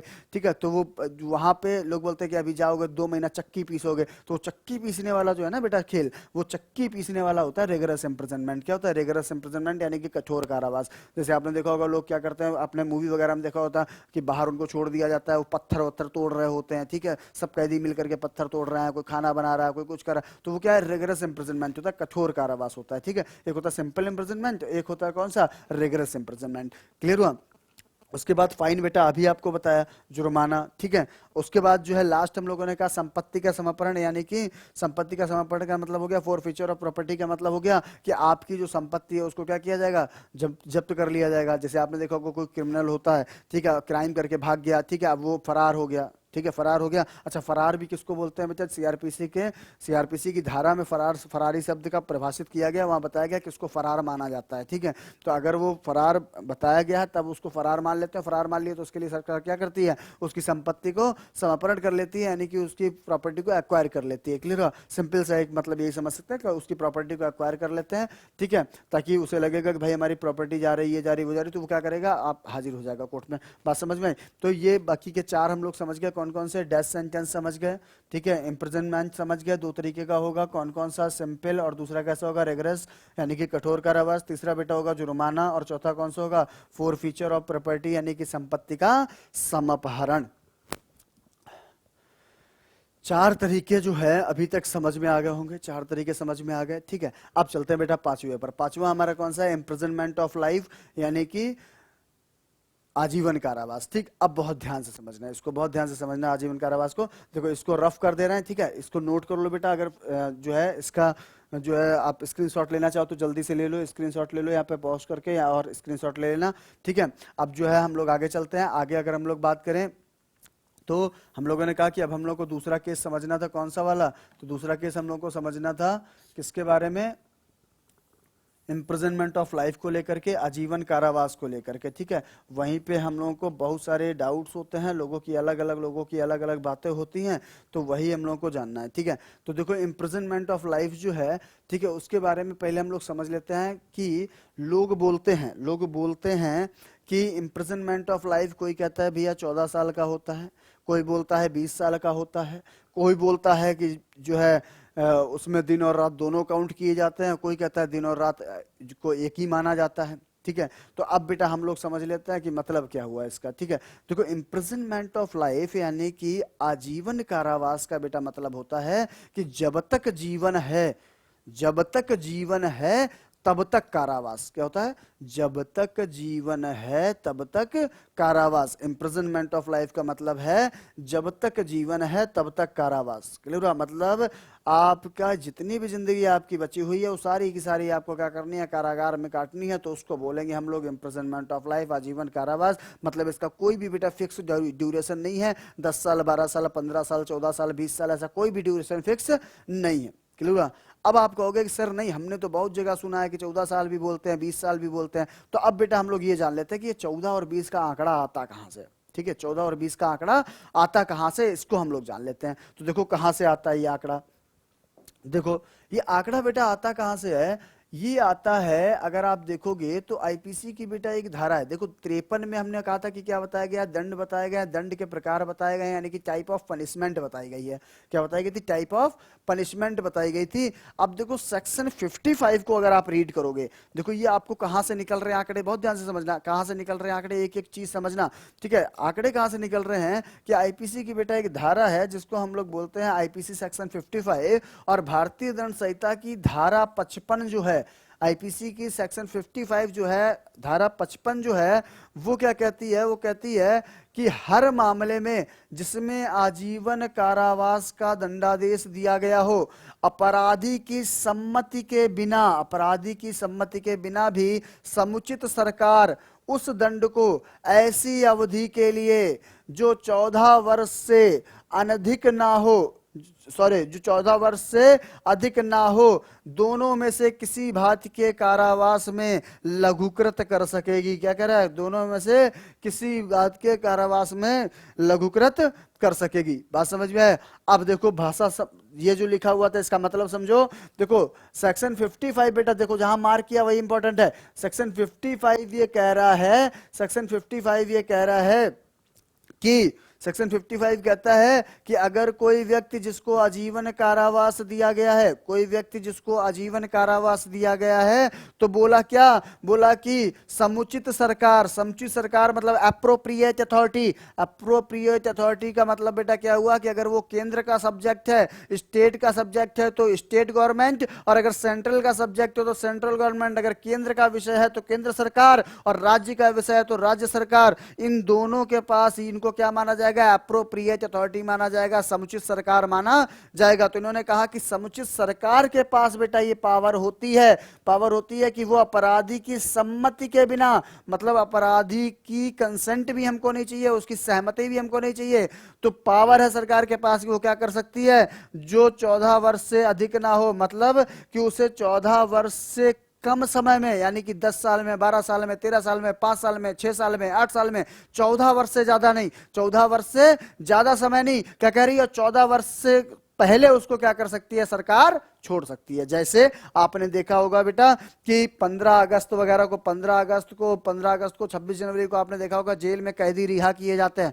कई पिक्चर वगैरह में देखा होगा। देखो अभी तक जो बेटा पढ़ रहे थे ना, मैंने कहा था ऐसे काम नहीं चलेगा, खेल ऐसे नहीं होगा, कि अभी तक पढ़ रहे थे ना कि बेटा जो है संविधान के अनुच्छेद 72 के तहत राष्ट्रपति सजा माफ कर सकता है। अभी पढ़ रहे थे ना संविधान के अनुच्छेद 161 के तहत राज्यपाल जो है सजा माफ कर सकता है, यही सीखे थे ना? नहीं, अभी देखो वो थे बेटा हाथी के दांत, असली जो खाने वाले दांत है ना ये हैं, ये खाने वाले दांत जो निकल रहे हैं ना, यहां से निकल रहे हैं सेक्शन 55 से। बात समझ रहे हो? सेक्शन 55 जो है, धारा 55 जो है वो क्या बता रही है कि समुचित सरकार के पास बेटा ये पावर होगा। और अभी सिखाया समुचित सरकार का मतलब क्या? केंद्र के मामले में केंद्र सरकार, राज्य के मामले में राज्य सरकार। तो इनके पास ये पावर है कि अगर उन्हें लगता है कि कोई व्यक्ति ऐसा है जिसका आचरण अच्छा है, ठीक है, जिसका व्यवहार अच्छा है, तो वो क्या कर सकती है? उसको 14 वर्ष से पहले वो क्या कर सकती है? उसको रिहा कर सकती है 14 वर्ष से पहले, और उसके लिए हमें अपराधी की सहमति की आवश्यकता भी नहीं होगी। कौन कह रहा है बेटा? सेक्शन 55 कह रहा है, आईपीसी की धारा 55 ये बात कह रही है। और यहीं से बेटा आप लोग आंकड़ा निकाल लेते हो। क्या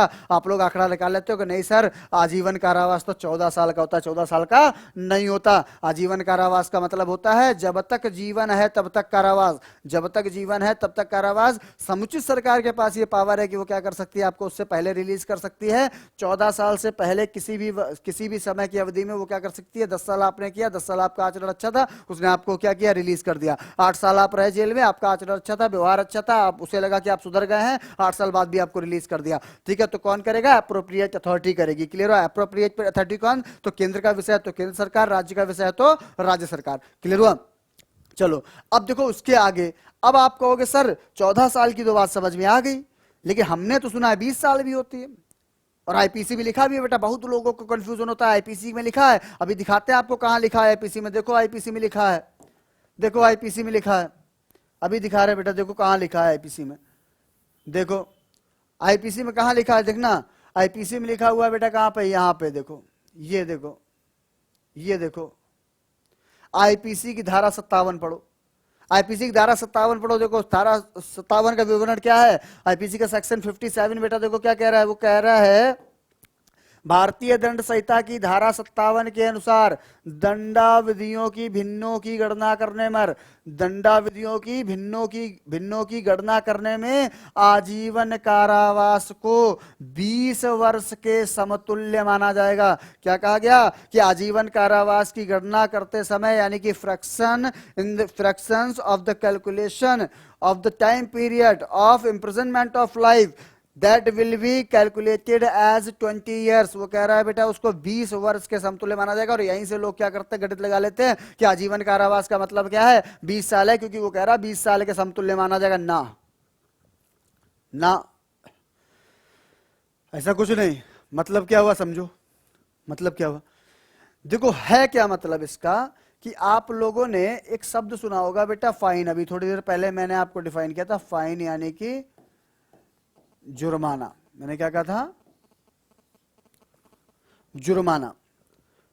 क्लियर हुआ? फाइन या जुर्माना अभी डिफाइन किया था, जुर्माना क्या होता है। ठीक है, तो जुर्माना जो है, फाइन जो है, वो आप लोगों ने एक शब्द सीखा। तो होता क्या है कि अगर मान लीजिए कोई व्यक्ति कोई क्राइम करता है, जैसे मान लीजिए कि किसी व्यक्ति ने कोई अपराध किया, कोई क्राइम किया, और उस अपराध के लिए मान लीजिए उसको सजा मिली, उस अपराध के लिए उसको मान लो बेटा सजा मिली, उसको 4 साल की सजा मिली। कितनी सजा मिली, 4 साल की सजा मिली उस अपराध के लिए। और उसके ऊपर में जो है बेटा 500 रुपए का क्या कर दिया गया, जुर्माना लगा दिया गया। आप देखते हैं ना सब की जब सजा सुनाई जाती है तो किसी को कारावास भी दिया जा सकता है, कारावास के साथ साथ जुर्माना भी लगाया जा सकता है। ठीक है, तो उसको दो में से कोई भी सजा दी जा सकती है, दोनों भी दी जा सकती हैं। ठीक है, जब आईपीसी में भी हम लोग आगे बढ़ेंगे, दंड के प्रावधान जब पढ़ेंगे तो वहां पर आप देखेंगे। ठीक है, तो जो है मान लिया हमने कि किसी व्यक्ति ने कोई अपराध किया और उस अपराध के लिए उसको 4 साल की सजा दी गई। 4 साल की सजा के साथ साथ बेटा उसको क्या किया, 500 रुपए उसके ऊपर जुर्माना लगा दिया गया। तो आईपीसी में प्रावधान क्या है, भारतीय दंड संहिता ये कहती है कि अगर कोई व्यक्ति जो है वो क्या कर रहा है, वो जुर्माना अदा नहीं कर पाता, अगर कोई व्यक्ति अपना जुर्माना अदा नहीं करता, जुर्माना नहीं भरता, तो उसकी सजा को 1/4 बढ़ा दिया जाएगा। क्या कहता है, उसकी सजा को बेटा क्या किया जाएगा, 1/4 बढ़ा दिया जाएगा। कितना बढ़ाया जाएगा, 1/4 बढ़ा दिया जाएगा। और इन्होंने कहा कि 1/4 बढ़ा दिया जाएगा, तो यानी कि पहले अगर जो है इसकी सजा बेटा 4 साल थी, तो अब इसकी सजा कितनी हो जाएगी, 5 साल हो जाएगी। कितनी हो जाएगी, 5 साल हो जाएगी, क्योंकि इसने क्या किया, 500 रुपए का जुर्माना नहीं भरा। तो जुर्माना नहीं भरा तो इसकी सजा कितनी हो गई, 5 साल हो गई। तो यहां पर जो 57 में बेटा कहने का मतलब है ना, आईपीसी का सेक्शन 57 जो कह रहा है ना, वो ये कह रहा है 57 कि जब जब भाई आजीवन कारावास का तो कोई टाइम ही नहीं है, क्योंकि मैंने अभी आपको सिखाया कि आजीवन कारावास का मतलब होता है जब तक जीवन है तब तक कारावास, तो उसकी कोई लिमिट तो है ही नहीं। तो इन्होंने ये कहा कि जब आजीवन कारावास की आप गणना करोगे, जब उसको भिन्न में गिनोगे, तब जो है उसको क्या माना जाएगा, 20 वर्ष के समतुल्य मान लिया जाएगा, यानी कि 20 वर्ष के बराबर मान लिया जाएगा। जैसे मान लीजिए किसी व्यक्ति को आजीवन कारावास दिया गया और उसके साथ साथ उसको क्या किया गया, उसके ऊपर में जुर्माना लगाया गया, और जुर्माना वो अदा नहीं कर पाता है, तो उसका जो आजीवन कारावास है उसका जो टाइम पीरियड माना जाएगा भिन्नों की गणना करने में, तो 20 साल मान लिया जाएगा, और उसका 1/4 उसकी सजा क्या कर देगी, बढ़ जाएगी। बात समझ में क्लियर हुआ? तो 57 से आप लोग जो ये निकाल लेते हैं ना बेटा, तो वो निकाल लेते हो आप लोग 20 साल, जबकि ऐसा नहीं है। और 55 से आप लोग निकाल लेते हो 14 साल। ठीक है, 14 साल, तो वो भी वहां पे वैसा नहीं है। क्लियर हुआ? तो ये बात हमने अभी सीखी कि आईपीसी के सेक्शन 53 में बेटा 5 तरीके के पनिशमेंट बताए गए। 5 तरीके के पनिशमेंट कौन से थे, तो डेथ था यानी कि मृत्युदंड, दूसरा था आपके पास में इम्प्रिजनमेंट ऑफ लाइफ यानी कि आजीवन कारावास, तीसरा बेटा आपके पास में था इम्प्रिजनमेंट यानी कि कारावास, वो मैंने बताया 2 तरीके का होता है, एक सिंपल इम्प्रिजनमेंट यानी कि साधारण कारावास, और दूसरा होता था आपका रिगरस इम्प्रिजनमेंट यानी कि कठोर कारावास। चौथा मैंने आपको बताया बेटा फाइन होता है, जुर्माना होता है। पांचवा आपने कहा कि क्या होता है सर, तो फॉरफीचर ऑफ प्रॉपर्टी होता है, यानी कि संपत्ति का समापरण होता है। बात समझ में आई? 5 तरीके के क्राइम समझ में आया? अच्छा, अब देखो ध्यान से सुनना, अब ध्यान से सुनना बेटा। देखो ये बात हम लोगों ने करी, अभी जो कर रहे थे ना, जो हम लोग बात, ये हम लोग कर रहे थे आईपीसी की। किसकी बात कर रहे थे, आईपीसी की। किसकी बात कर रहे थे, आईपीसी की। तो मैंने अभी आपको बताया था क्या, कि आईपीसी जो है, आईपीसी में सेक्शन 55 और 57 के तहत हम लोग 2 चीज निकाल रहे थे, जो आपको भ्रांतियां होती हैं ऐसी, तो ऐसी कोई भ्रांतियां नहीं होती। अच्छा हाँ, दूसरी भ्रांति जो बेटा आपको होती है ना, ये कि दिन और रात दोनों गिने जाते, दिन और रात दोनों नहीं गिने जाते। वहां भी बेटा 24 घंटे का ही एक दिन होता है, और यहाँ भी 24 घंटे का ही एक दिन होता है। ठीक है, तो दिन और रात को डबल नहीं जोड़ते, वो एक ही काउंट होता है, याद रखना। ठीक है, अच्छा उसके बाद जो है, अभी ये जो हम लोग बात करते हैं, हमने कहा ये आईपीसी में प्रोविजन है किसके लिए, तो हम लोगों ने कहा कि ये किसकी बात करता है, commutation of imprisonment of life, आजीवन कारावास के दंड का लघुकरण अगर हमको करना है तो 55 और 57 के बिहाफ पे सरकार कर सकती है। ठीक है, अभी सीआरपीसी की बात कर लेते हैं। तो देखो सीआरपीसी में अगर हम लोग बात करें बेटा, तो सीआरपीसी में 2 सेक्शन आपको दिखाई देंगे। सीआरपीसी में 2 सेक्शन आपको दिखाई देंगे, क्रिमिनल प्रोसीजर कोड में 2 सेक्शन दिखाई देंगे। एक मिलेगा आपको बेटा 433, ठीक है, और एक सीआरपीसी का सेक्शन मिलेगा आपको कौन, 433A। एक मिलेगा 433 और एक मिलेगा आपको कौन 433 ए। ये दो सेक्शन जो है 433 और 433 ए जो है ये डील करते हैं बेटा किसके साथ में, ये भी commutation of imprisonment of life की बात करते हैं, आजीवन कारावास के लघुकरण की ये दोनों भी बात करते हैं। और क्या करते हैं वो समझो। द 433 सीआरपीसी की अगर हम लोग बात करें तो आईपीसी की धारा 433 जो है वो जो है धारा 433 ये प्रावधान करती है कि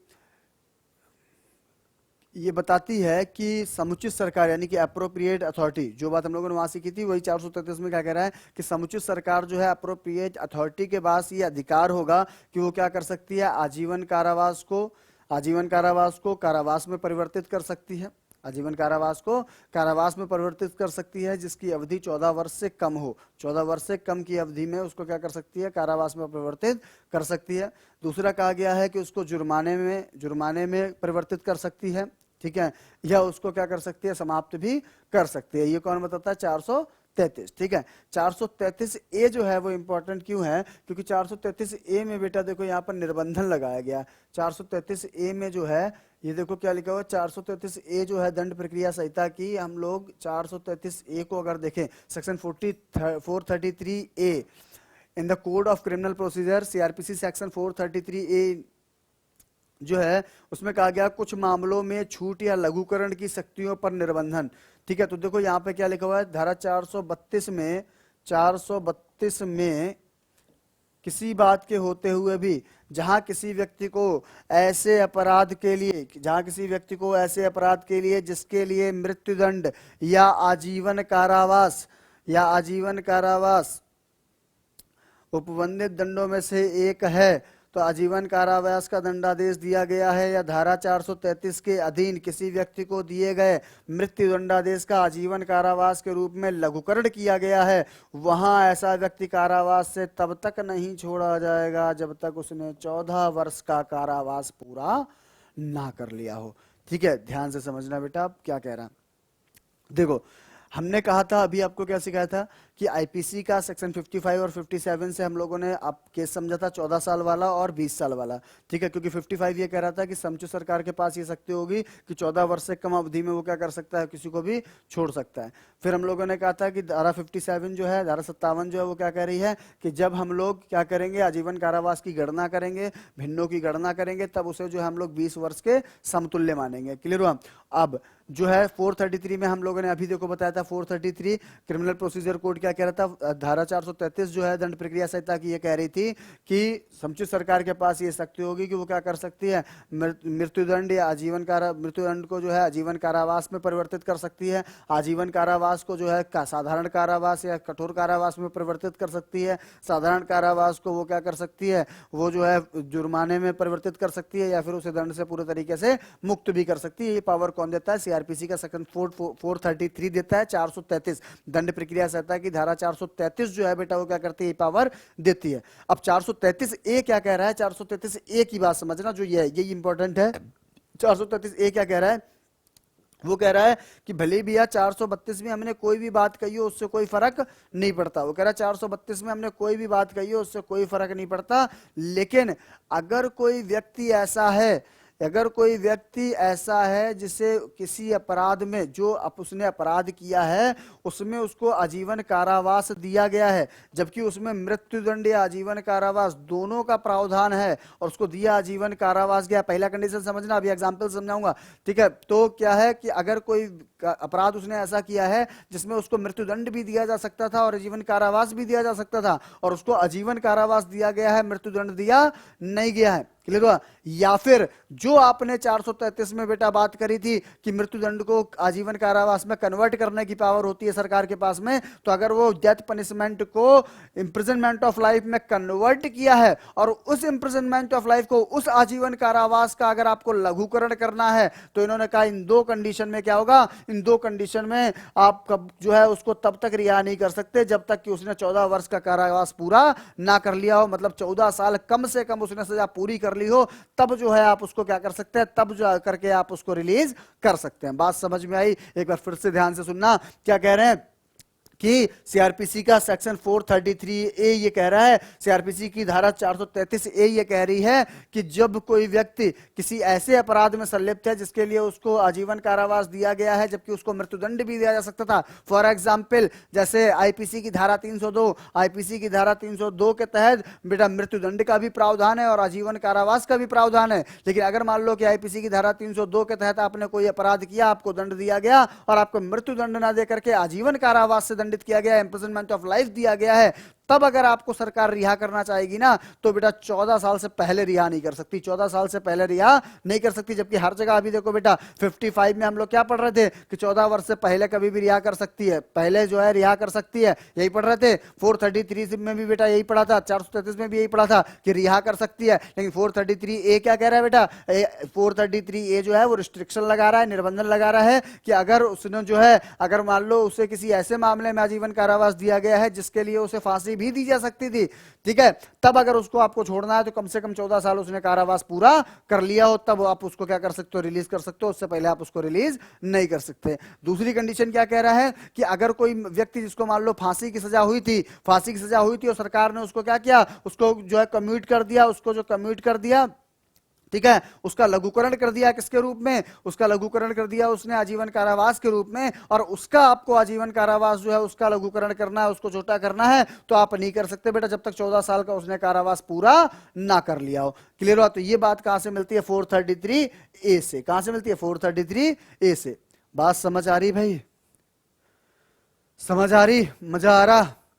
कमेंट में बताना। आज कमेंट जो है आज देखूंगा, अभी जब अपलोड करूंगा तो इसका जो कमेंट है उसको ओपन कर दूंगा, आज बताना कमेंट में, मजा आ रहा है, ठीक है। और कहीं भी कोई डाउट लगे बेटा बेहिचक पूछना, ठीक है, पूछने के लिए पढ़ा रहा हूँ, आराम, जो मन में नहीं समझ में आया ना तुरंत पूछ लेना, ठीक है। बस इतना है कि अगर अच्छा लग रहा हो, वीडियो समझ में आ रहा हो, तो आपके जो भी मित्र हैं, जो भी ग्रुप्स हैं, ठीक है, उन सब में आप इसको शेयर करो, ज्यादा से ज्यादा शेयर करो, ठीक है। लाइक तो अपने आप कर दोगे अगर अच्छा लग जाएगा, नहीं तो डिसलाइक कर देना, दोनों बटन आपस में ही होती है, पैरेलल होती है, कोई फर्क नहीं पड़ने का उसमें, ठीक है। क्योंकि बेटा ताली एक ही बार बजती है, चाहे यहाँ बैठ करके बजा लो, वीडियो देख करके बजा लो, और चाहे एग्जाम हॉल में जाके बजा लेना, ठीक है, ताली एक ही बार बजती है। बात समझ में आई? जो रोज रोज ताली बजाते हैं ना उनकी बिरादरी अलग होती है, ठीक है। तो रोज रोज ताली बजाने वालों की बिरादरी अलग होती है, ठीक है। ताली एक ही बार बजती है, चाहे घर पे बजाओ, क्लास देखकर बजा लो, और चाहे बेटा जाके एग्जाम हॉल में बजा लेना। लेकिन हाँ, शेयर इसलिए बोलता हूँ बार बार, शेयर करते रहो, शेयर करते रहो, क्योंकि शेयर करोगे तो भाई बहुत सारे बच्चे ऐसे हैं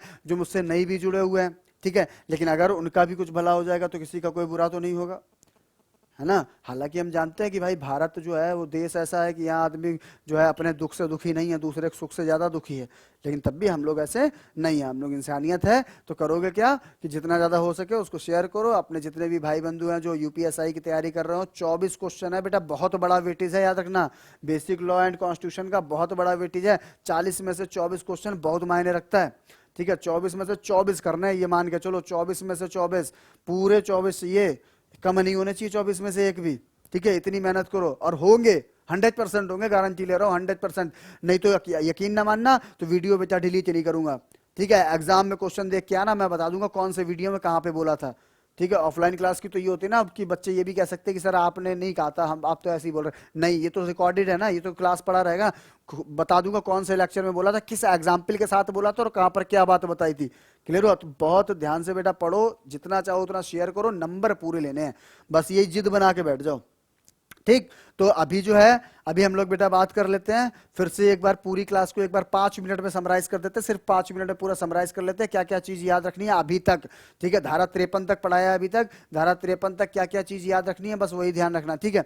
देखो, तो अभी जो हम लोगों ने बात करी, सबसे पहले हमने कहा आईपीसी की धारा 1, साथ साथ बोलना भी, आईपीसी की धारा 1 क्या बताया गया बेटा, तो संहिता का नाम और उसका विस्तार, ठीक है। क्या बताया, title and extent of the Indian penal code, भारतीय दंड संहिता का विस्तार कहाँ होगा, वो कहाँ लागू होगी, कहाँ नहीं लागू होगी, कहाँ बताया गया, धारा 1 से लेकर के 5 तक। क्लियर हुआ? 1 से लेकर 5 तक चीज सिखाई क्या कि 1 से 5 तक में बताया गया, तो उसका पूरा सार क्या निकला था 1 से 5 का, कि या तो किसी भारतीय पर अपराध हुआ है या किसी भारतीय ने अपराध किया है, ठीक है। अगर भारतीय की इन्वॉल्वमेंट है तो इसका मतलब है वहां पर भारतीय दंड संहिता लागू होती है। क्लियर हुआ? उसके बाद मैंने आपको धारा इंपॉर्टेंट बताई बेटा, कौन सी, धारा 10। धारा 10 में आपसे पूछेगा क्या बताया गया, आप क्या बताओगे बेटा, धारा 10 में definition of main and women है, यानी कि वहां पर पुरुष और स्त्री शब्द की परिभाषा दी गई है। और परिभाषा है क्या, तो अभी सिखाया आपको कि किसी भी नवजात शिशु से लेकर जब तक मृत्यु ना हो जाए, नवजात शिशु से लेकर के जब तक मृत्यु ना हो जाए तब तक कोई भी नर पुरुष और कोई भी मादा क्या कहलाती है, स्त्री कहलाती है। इसके ऊपर मैं अभी एक केस भी आपको करवाया था कि state of Punjab versus major Singh का केस था। केस बताया भी था कि केस में क्या हुआ था, और उसमें जो है कोर्ट ने क्या डिसीजन दिया था। कोर्ट ने कहा था कि बच्चा जो है वो 7.5 महीने का ही क्यों ना हो, ठीक है, 7.5 महीने का बच्चा क्यों ना हो, उसे इस बात का बोध हो या ना हो, कि लज्जा का बोध हो या ना हो, लेकिन आपने अगर उसके साथ अभद्र व्यवहार किया है तो इसका मतलब आपने स्त्री के साथ अभद्र व्यवहार किया, और आपके ऊपर आईपीसी की धारा 354 के तहत क्या किया जाएगा, दंड दिया जाएगा। क्लियर हुआ। फिर मैंने धारा 10 के बाद बेटा आपको अगली धारा जो इंपॉर्टेंट बताई, वो मैंने आपसे कहा कि अगली धारा जो आपके लिए इंपॉर्टेंट है वो कौन सी है, धारा 18। क्यों, क्योंकि धारा 18 मैंने आपसे कहा कि किसको परिभाषित किया गया है, भारत को परिभाषित किया गया है, यानी कि डेफिनेशन ऑफ इंडिया बताई गई है। भारत की परिभाषा कौन से सेक्शन में है, धारा 18 में। फिर मैंने कहा कौन सी धारा इंपॉर्टेंट है, तो बेटा धारा 21 आपके लिए इंपॉर्टेंट हो जाती है। धारा 21 में किसको डिफाइन किया गया है, तो आपने कहा कि सर पब्लिक सर्वेंट को, यानी कि लोक सेवक को क्या किया है, डिफाइन किया गया। क्लियर हुआ। धारा 21 के बाद बेटा जब हम लोग आगे बढ़े तो हमने कहा कि अगली धारा आपके लिए इंपॉर्टेंट कौन सी है, तो हमने बात करी थी किसके बारे में, धारा 34 के बारे में। धारा 34 में बेटा देखो बताया किसके बारे में, कि धारा 34 जो है उसमें कॉमन इंटेंशन को बताया गया, सामान्य आशय को बताया गया, यानी कि अगर किसी एक इंटेंशन के साथ दो या दो से अधिक व्यक्ति कोई काम कर रहे हैं तो उसका हर सदस्य जो है वो ऐसा माना जाएगा जैसे उसने व्यक्तिगत रूप से वो अपराध किया है। यानी कि अगर आपसे कहा जाए कि संयुक्त दायित्व का सिद्धांत कौन सी धारा में बताया गया है आईपीसी की, तो बेटा आप आंसर करोगे क्या, कौन सी धारा में, धारा 34 में। वहीं पर फिर एक और फर्क बताया आपको कि धारा 34 और धारा 149, सेक्शन 34 और सेक्शन 149 दोनों देखने में सेम लगते हैं लेकिन दोनों में अंतर है। ठीक है, 149 में अनलॉफुल असेंबली की बात की गई है, विधि विरुद्ध जमाव को बताया गया है, और 34 में जो है कॉमन इंटेंशन को बताया गया है। दोनों में फर्क क्या है, तो मैंने आपको 3 फर्क बेटा बताया। पहला फर्क क्या बताया कि एक में प्लान्ड होता है, एक में योजना पहले से बनाई जाती है, दूसरे में योजना नहीं होती। ठीक है, फिर मैंने कहा कि कॉमन इंटेंशन की अगर आप बात करो तो वहां पे मिनिमम नंबर ऑफ कैंडिडेट 2 भी होंगे, तो वहां पर क्या होगा, सेक्शन 34 लागू हो जाएगा। लेकिन अगर 149 की बात करें, विधि विरुद्ध जमाव की बात करें, अनलॉफुल असेंबली की बात करें, तो वहां पे मिनिमम कैंडिडेट का हमका रिक्वायर होता है बेटा कितना, वहां पे मिनिमम कैंडिडेट हमको रिक्वायर होते हैं 5। ठीक है, फिर तीसरा हम लोगों ने कहा कि जब कॉमन इंटेंशन की हम लोग बात करते हैं तो वहां पर डायरेक्टली या इनडायरेक्टली, प्रत्यक्ष या परोक्ष रूप से क्या होनी चाहिए, भागीदारी होनी चाहिए। लेकिन विधि विरुद्ध जमाव में चाहे आप डायरेक्ट इनरोल हो या ना हो, इनडायरेक्टली उसमें इन्वॉल्व हो या ना हो, लेकिन अगर आप वहां मौजूद हैं तो आपको क्या माना जाएगा, विधि विरुद्ध जमाव का सदस्य माना जाएगा। बात समझ में आई। उसके बाद देखो बेटा 34 के बाद जब हम लोग आगे बढ़े तो अगला मैंने आपको बताया कि अगला आपके लिए इंपॉर्टेंट धारा कौन सी है, धारा 40। धारा 40 में बेटा हम लोगों ने बात करी किसके बारे में, तो मैंने आपसे कहा कि definition of crime, definition of offence, अपराध को कहां परिभाषित किया गया है। तो बहुत ध्यान से सुनना, पूछा है क्वेश्चन। तो मैंने आपको पिछली क्लास में बताया था कि अपराध को सीआरपीसी का बेटा सेक्शन 2N परिभाषित करता है और आईपीसी की धारा 40 परिभाषित करती है। तो आईपीसी की धारा 40 हमारे लिए इंपॉर्टेंट हो जाती है क्योंकि वहां पे डेफिनेशन ऑफ ऑफेंस बताई गई है, अपराध को परिभाषित किया गया है। फिर हम लोगों ने आगे बढ़े तो हम लोगों ने कहा कि 2 धाराएं और इंपॉर्टेंट मिल गई आपको, कौन कौन सी, सेक्शन 41, 42। 41 मार्क कर लो, जितनी धाराएं यहाँ 1 से लेकर के पूरी बेटा 53 तक लिखी हुई थी। ठीक है, लेकिन जो बता रहा हूं ना वही मार्क कर लेना, उनको मत भूलना, बाद बाकी भूल जाना कोई दिक्कत नहीं पूछेगा। फिर देखो मैंने कहा आपसे, मैंने कहा कि उसके बाद 2 धाराएं मिली 41 और 42। तो मैंने कहा कि धारा 41 जो है उसमें बेटा विशिष्ट विधि को बताया गया, स्पेशल लॉ को बताया गया है। धारा 42 जो है उसमें लोकल लॉ को बताया गया। स्पेशल लॉ मैंने कहा विशिष्ट विधि जो होती है वो क्या होती है, वो किसी विशेष विषय पर बनाई जाती है, और लोकल लॉ जो होता है वो किसी स्थान विशेष पर लागू होता है। ठीक है, एग्जाम्पल भी दिया आपको कि लोकल लॉ का मतलब है, स्थानीय विधि का मतलब है जैसे आपका AFSPA, armed force special power act. ठीक है, और विशेष विधि का मतलब है जो किसी पर्टिकुलर विशेष सब्जेक्ट को लेकर के बना दी गई। क्लियर हो। अच्छा, उसके बाद मैंने कहा कि उसके बाद आप आगे बढ़ोगे तो अगली जो इंपॉर्टेंट धारा है बेटा वो जो है बिल्कुल लास्ट में हम लोगों ने डिस्कस किया, वो कौन सी थी, आईपीसी की धारा 53। ठीक है, धारा 53 में मैंने आपसे कहा क्या बताया गया, उसमें जो है टाइप्स ऑफ पनिशमेंट बताई गई, यानी कि दंड के प्रकार बताए गए। और दंड कितने प्रकार का है बेटा, तो 5 तरीके का है। कौन कौन सा, पहला है आपका मृत्युदंड, दूसरा आजीवन कारावास, तीसरा कारावास। कारावास भी बेटा 2 तरीके का, पहला कौन सा, साधारण कारावास, दूसरा कौन सा है, दूसरा है कठोर कारावास। एक है सिंपल इम्प्रिजनमेंट, दूसरा कौन सा है, रिगरस इम्प्रिजनमेंट। क्लियर हुआ। अच्छा, फिर मैंने कहा कि चौथा क्या होता है, तो फाइन यानी कि जुर्माना।